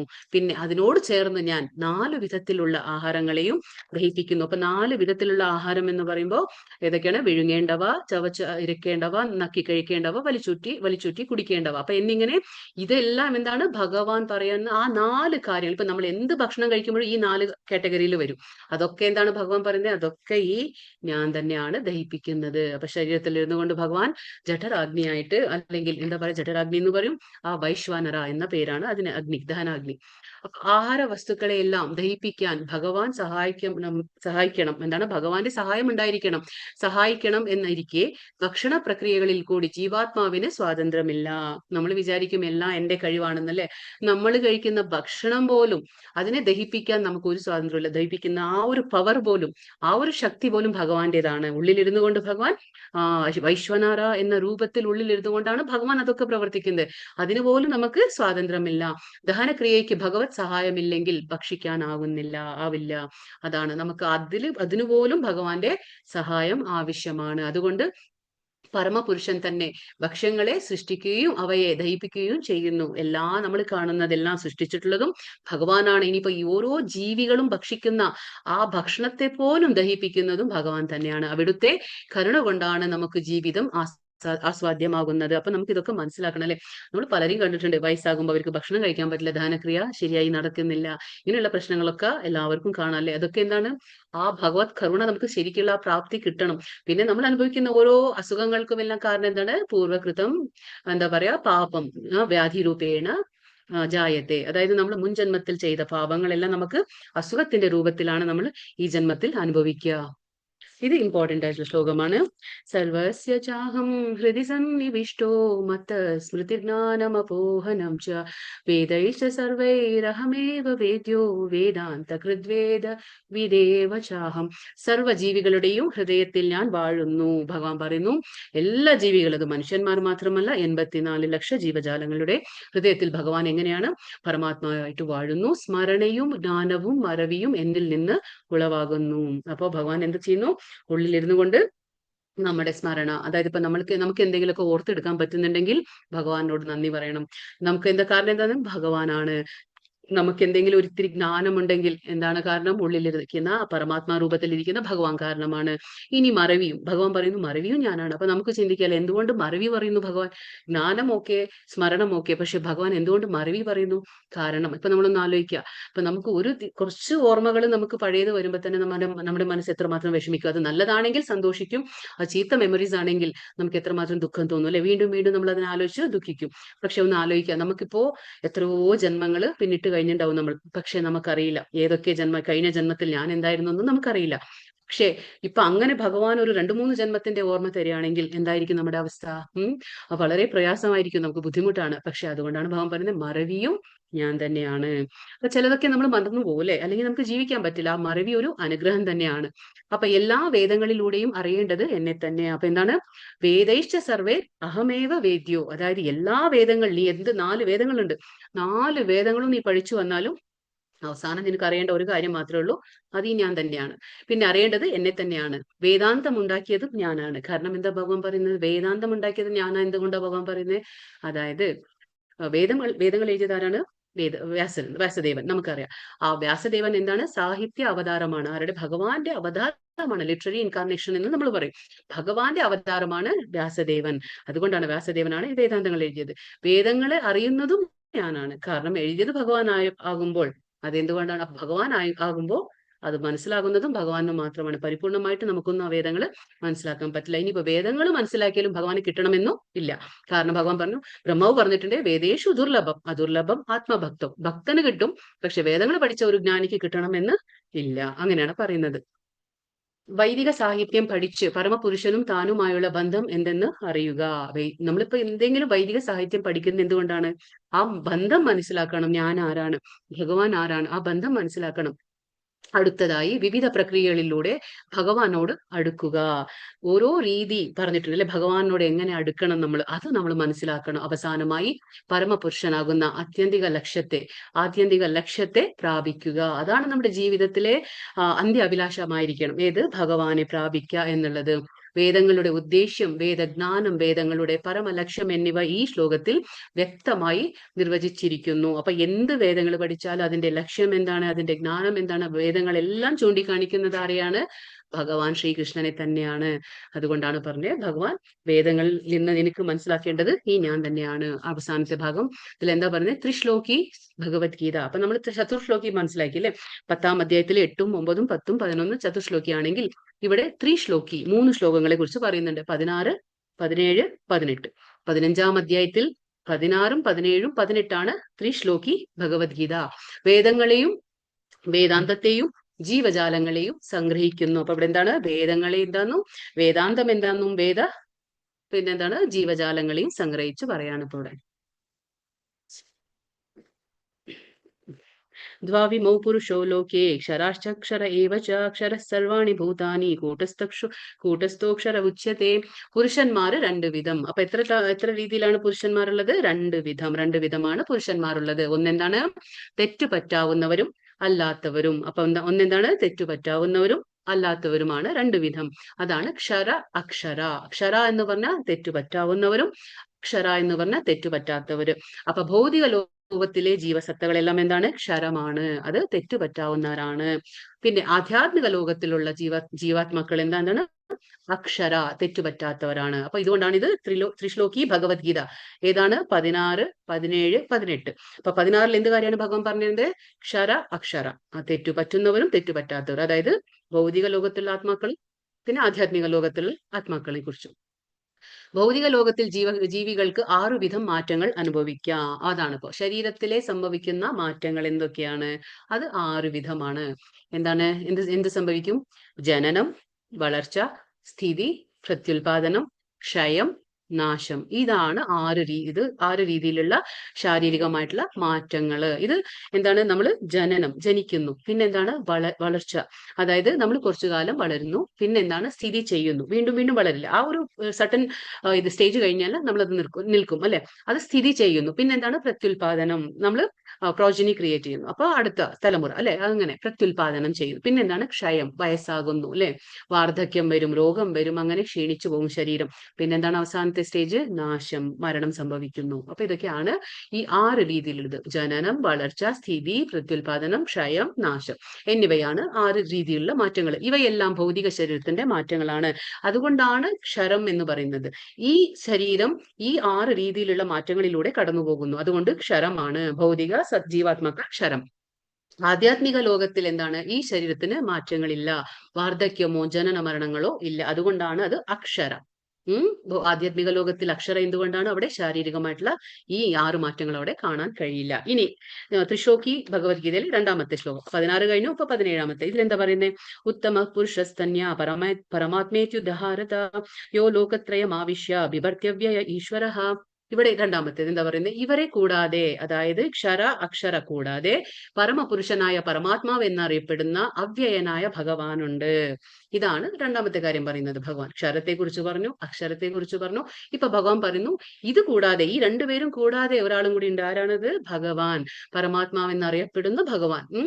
അദ്ദേഹം 3 ലോകങ്ങളിലും അന്തർഗതനായി അവയെ പുലർത്തി പോരുന്നു. 3 ലോകങ്ങളിലും, ഭൂലോകം, സ്വർഗലോകം, നരകലോകങ്ങൾ എല്ലാം പറയുന്ന പോലെ എല്ലാ ലോകങ്ങളെയും പുലർത്തി പോരുന്നത് ആരാണ്? ഈ ഭഗവാനാണ്. അത് പരമാത്മാ ഭാവത്തിലാണ്. നിത്യോ നിത്യാനാം ചേതനശ്ചേതനാനാം ബദ്ധരും മുക്തരുമായ ജീവസത്തകൾക്കിടയിൽ അത്യുന്നതനായ ഒരു ജീവസത്തയുണ്ട്. ക്ഷരത്തിനും അക്ഷരത്തിനും കൂടാതെ ഒരാളുണ്ട്. അതാരാണ് അത്യുന്നതനായ ജീവസത്ത?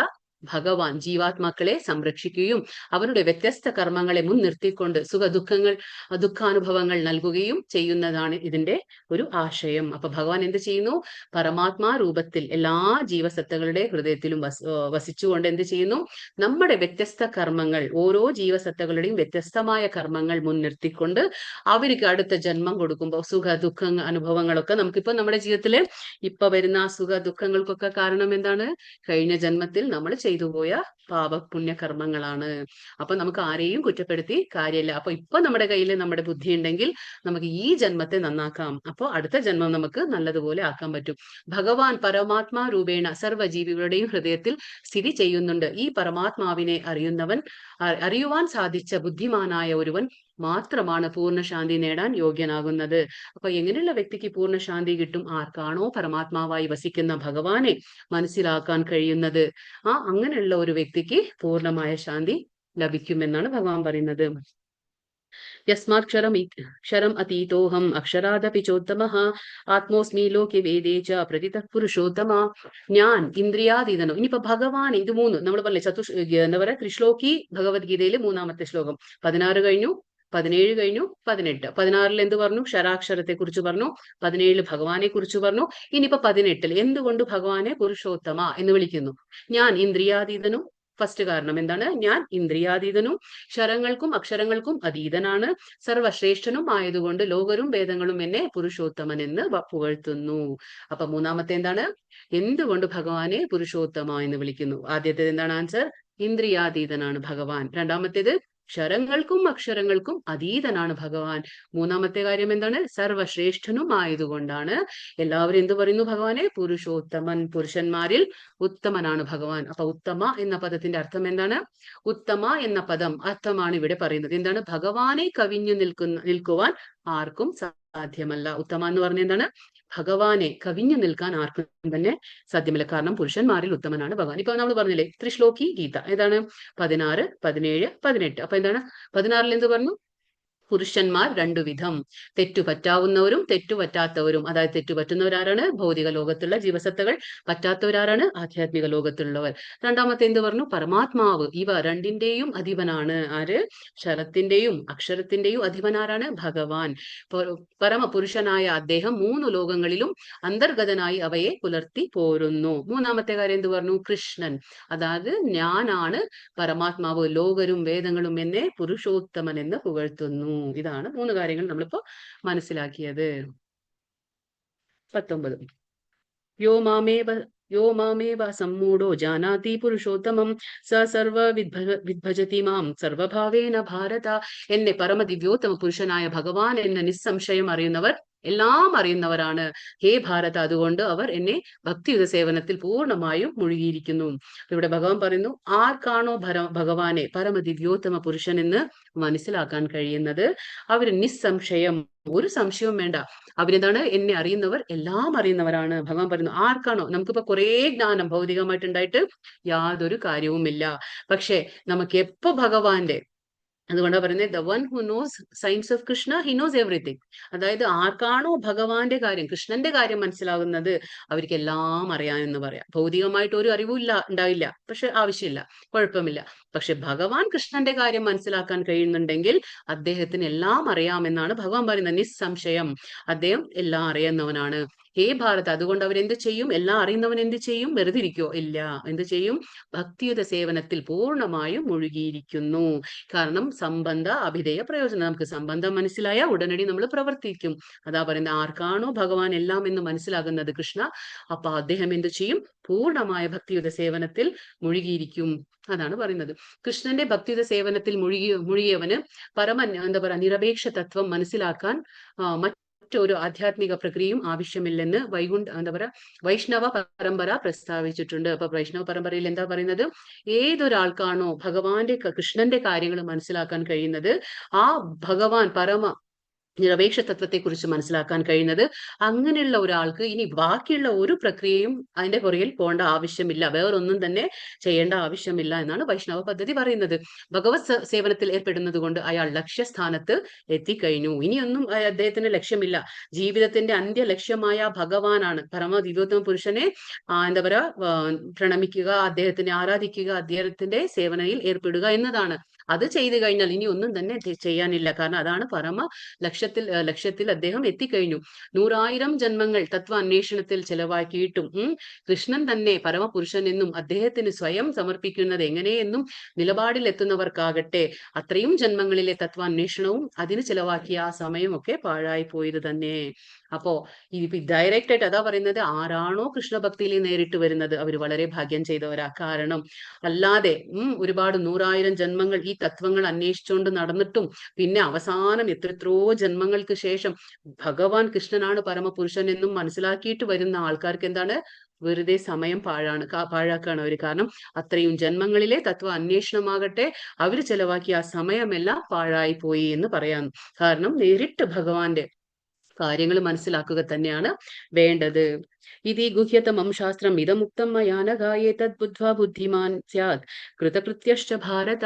ഇവിടെ എന്താ പറയുന്നത്, ഹേ പാപരഹിത. അപ്പൊ അനഘ എന്ന് പറഞ്ഞാൽ പാപരഹിത. അർജുനനെ വിളിക്കുകയാണ്. ഞാൻ ഇപ്പോൾ ഉപദേശിച്ച ഈ ജ്ഞാനം വേദഗ്രന്ഥങ്ങളിലെ അതിരഹസ്യമായ ഭാഗമാണ്. ഇതറിയുന്നവർ ബുദ്ധിശാലികളാവും. ഇതറിയുന്നവരാരാണ്? ബുദ്ധിശാലിയാവും. അവരുടെ പ്രയത്നങ്ങൾക്ക് പൂർണ്ണത കൈവരും. അപ്പൊ ഭഗവാൻ പറയണ ഏറ്റവും രഹസ്യമായ കാര്യങ്ങളാണ് വേദങ്ങളിൽ രഹസ്യമായി പറഞ്ഞിട്ടുള്ള, കോൺഫിഡൻഷ്യൽ നമ്മൾ പറയും, ഗുഹ്യം, ഗുഹ്യതരം, ഗുഹ്യതമം. അപ്പൊ വളരെ സീക്രട്ട് ആയിട്ടുള്ള കാര്യങ്ങളാണ് ഇപ്പൊ ഞാൻ നിന്നോട് പറഞ്ഞത്. അപ്പൊ ഇതൊക്കെ ആർക്കാണോ മനസ്സിലാക്കാൻ കഴിയുന്നത് അവര് ബുദ്ധിശാലികളാവും. പിന്നെന്താണ്, അവരുടെ എല്ലാ പ്രയത്നങ്ങൾക്കും ഒരു പൂർണ്ണത ലഭിക്കും. ബുദ്ധിമാനും വിശുദ്ധനും ആവാനായി ഏതൊരാളും കൃഷ്ണാവബോധം ഉൾക്കൊള്ളുകയും ഭഗവത് സേവ അനുഷ്ഠിക്കുകയും വേണം. അപ്പൊ നമ്മൾ ഒരു ബുദ്ധിശാലിയാകണം, അല്ലെങ്കിൽ നമ്മളൊരു ബുദ്ധിമാനാകണമെങ്കിൽ നമ്മൾ എന്താണ് ചെയ്യേണ്ടത്? കൃഷ്ണാവബോധത്തിൽ പ്രവർത്തിക്കണം, ഭഗവത് സേവനം അനുഷ്ഠിക്കണം. കാരണം ഭക്തി എന്ന് പറയുമ്പോൾ സേവനം ഉണ്ടായിരിക്കണം. സേവനമില്ലാതെ അത് ഭക്തിയാകുന്നില്ല. കൃഷ്ണനെ മനസ്സിലാക്കി ഭക്തിയുടെ സേവനത്തിൽ ഏർപ്പെടാത്തിടത്തോളം കാലം സാമാന്യ ദൃഷ്ട്യാ ബുദ്ധിമാനായിരുന്നാലും അയാളെ ആ നിലയ്ക്ക് അംഗീകരിക്കാൻ വയ്യ. അപ്പൊ ഭൗതികമായിട്ട് എത്രത്തോളം പഠിച്ച് വലിയ ഒരാളായാലും, എത്ര ധനികനായാലും, സമ്പത്തുണ്ടായാലും, എന്ത് തന്നെ ആയാലും സാമാന്യ ദൃഷ്ടി അദ്ദേഹം ഒരു ബുദ്ധിമാനായ വ്യക്തിയായിട്ട് നമുക്ക് കാണുന്നുണ്ടെങ്കിലും എന്ന് വരെ അദ്ദേഹത്തിന് കൃഷ്ണാവബോധം ഉദിക്കുന്നില്ല. അദ്ദേഹം നമുക്ക് എന്താണ്, ഒരു പൂർണ്ണമായ ഒരു ബുദ്ധിശാലി എന്നോ അല്ലെങ്കിൽ ബുദ്ധിമാനായ വ്യക്തി എന്നോ പരിഗണിക്കാൻ അംഗീകരിക്കാനോ വയ്യ. ഇവിടെ അർജുനനെ കൃഷ്ണൻ അനഘ എന്നാണ് സംബോധന ചെയ്യുന്നത്. എന്താണ് അനഘ? എന്ന് പറഞ്ഞാൽ പാപമില്ലാത്തവൻ എന്നാണ് ഇതിന്റെ അർത്ഥം. പാപമില്ലാത്തവൻ. എല്ലാ പാപപ്രതികരണങ്ങളിൽ നിന്നും വിമുക്തനായി കഴിയാതെ ഒരാൾക്ക് കൃഷ്ണനെ ശരിക്കും അറിയാൻ സാധ്യമല്ല എന്നാണ് ഇതുകൊണ്ട് ധ്വനിപ്പിക്കുന്നത്. അപ്പൊ അതായത് അനഘ. അപ്പൊ നമ്മൾ പാപങ്ങളെല്ലാം നമ്മുടെ തീർന്നിരിക്കണം. 7-ാം അധ്യായത്തിൽ പറയുന്നു, തേ ത്വന്തഗതം പാപം തേഷാം ത്വന്തഗതം പാപം പുണ്യകർമ്മ. അത് ഉദയിച്ചിരിക്കണം. അതായത് നമ്മുടെ പൂർവ്വജന്മം നമ്മൾ ചെയ്ത ഒരുപാട് പാപങ്ങളുടെ ആ കണക്ക് തീർന്നിരിക്കും. പിന്നെ പുണ്യത്തിന്റെ ആ ഉദയമായിരിക്കും. അങ്ങനെ ആകുമ്പോൾ മാത്രമാണ് നമുക്ക് ഭഗവാനെ, ശ്രീകൃഷ്ണനെ കിട്ടുന്നത്.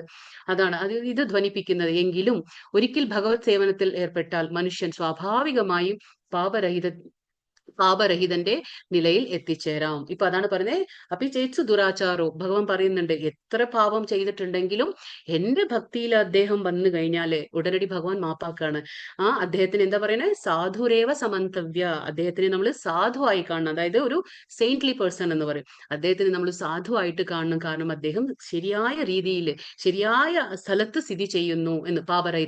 പാപരഹിതന്റെ നിലയിൽ എത്തിച്ചേരും. അത്രമേൽ വിശുദ്ധനും ആർന്നതും അത്രേ ഭക്തിയുത സേവനം. അപ്പൊ ഭക്തിയുത സേവനം എങ്ങനെയുള്ളതാണ്? അത്രമേൽ വിശുദ്ധവും, അതായത് പരിശുദ്ധിയുള്ളതാണ്. അത്രയും പ്യോർ എന്ന് പറയില്ലേ, അപ്പൊ അത്രയും പ്യോർ ആയിട്ടുള്ളതാണ്, പവിത്രമായിട്ടുള്ളതാണ് ഏത്?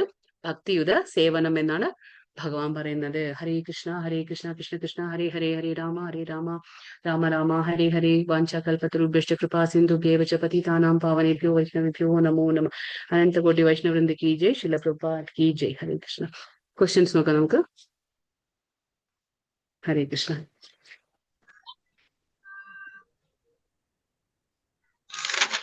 ക്വസ്റ്റ്യൻസ് വായിച്ചോളൂ. ഹരേ കൃഷ്ണ. ആധ്യാത്മിക വൃക്ഷത്തിന്റെ നിഴൽ ഏതിൽ സ്ഥിതി ചെയ്യുന്നു? ആധ്യാത്മിക വൃക്ഷത്തിന്റെ നിഴൽ സ്ഥിതി ചെയ്യുന്നു. എവിടെ സ്ഥിതി ചെയ്യുന്നു? തൃഷ്ണയിൽ കൃഷ്ണയിൽ. കൃഷ്ണ എന്ന് പറഞ്ഞ ആഗ്രഹം. ഓക്കെ. സകല ജീവികളുടെയും ദഹനാഗ്നിയായിരിക്കുന്നത് എന്ത്? ആരാണ്? ഏതാണ് പേര് ഭഗവാൻ പറഞ്ഞത്? വൈശ്വാനരൻ. വൈശ്വാനർ. വൈശ്വാനർ. അടുത്ത ചോദ്യം. എവിടെയുള്ള ജീവാത്മാക്കൾക്ക് തെറ്റുപറ്റുന്നില്ല. ഉം. ആധ്യാത്മിക എവിടെയുള്ള ലോകത്തിൽ ജീവ ആധ്യാത്മിക ലോകത്തിലുള്ള ജീവാത്മാക്കൾക്ക് തെറ്റുപറ്റുന്നില്ല. പറ്റില്ല. ഭൗതിക ലോകത്തുള്ളവർക്ക് തെറ്റുപറ്റും. അപ്പൊ അക്ഷരം എന്ന് പറഞ്ഞ ഭൗതിക ലോകത്ത്, ആത്മിക എന്ന് പറയുമ്പോൾ അക്ഷരം. അടുത്തത്. ഭൗതിക ലോകത്തിൽ ജീവികൾക്കുണ്ടാകുന്ന ശരീരത്തിന്റെ മാറ്റങ്ങൾ. ഏതൊക്കെയാണ്? 6 മാറ്റങ്ങൾ. ആറുവിധ മാറ്റങ്ങൾ. മാതാജി ഞാൻ ലീഡ് ചെയ്തോട്ടെ. ആയിക്കോട്ടെ മാതാജി. ഓക്കെ, ഹരേ കൃഷ്ണ. പറഞ്ഞോളൂ. 6 കാര്യങ്ങൾ ഏതൊക്കെയാണ്? മാറ്റങ്ങൾ.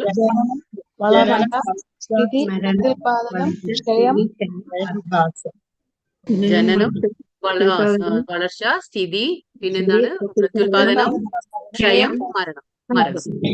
ഓക്കെ, 6 കാര്യം. അടുത്തത്. ഭഗവാനെ പുരുഷോത്തമൻ എന്ന് പുകഴ്ത്താൻ കാരണം. എന്താണ് കാരണം? ക്രിയാതീതനും ക്ഷരങ്ങൾക്കും അക്ഷരങ്ങൾക്കും അതീതനും സർവശ്രേഷ്ഠനുമായതുകൊണ്ട് പുരുഷോത്തമൻ എന്ന് പുകഴ്ത്തുന്നു. 3 കാര്യങ്ങൾ. ഇന്ദ്രിയങ്ങൾക്ക് അതീതനാണ്, പിന്നെ അക്ഷരങ്ങൾക്കും അതീതനാണ്, സർവശ്രേഷ്ഠനാണ്. ഓക്കെ. ഉത്തമ എന്ന പദം അർത്ഥമാക്കുന്നത് എന്ത്? ഭഗവാനെ കവിഞ്ഞു നിൽക്കാൻ ആർക്കും സാധ്യമല്ല. ആർക്കും സാധിക്കില്ല, അതുകൊണ്ടാണ്. ഓക്കെ. അടുത്തത്. ത്രിശ്ലോകി ഗീത ഏത്? 16, 17, 18. 16, 17, 18. 16 നമ്മള് ക്ഷരാക്ഷരത്തെ കുറിച്ച് പഠിച്ചു.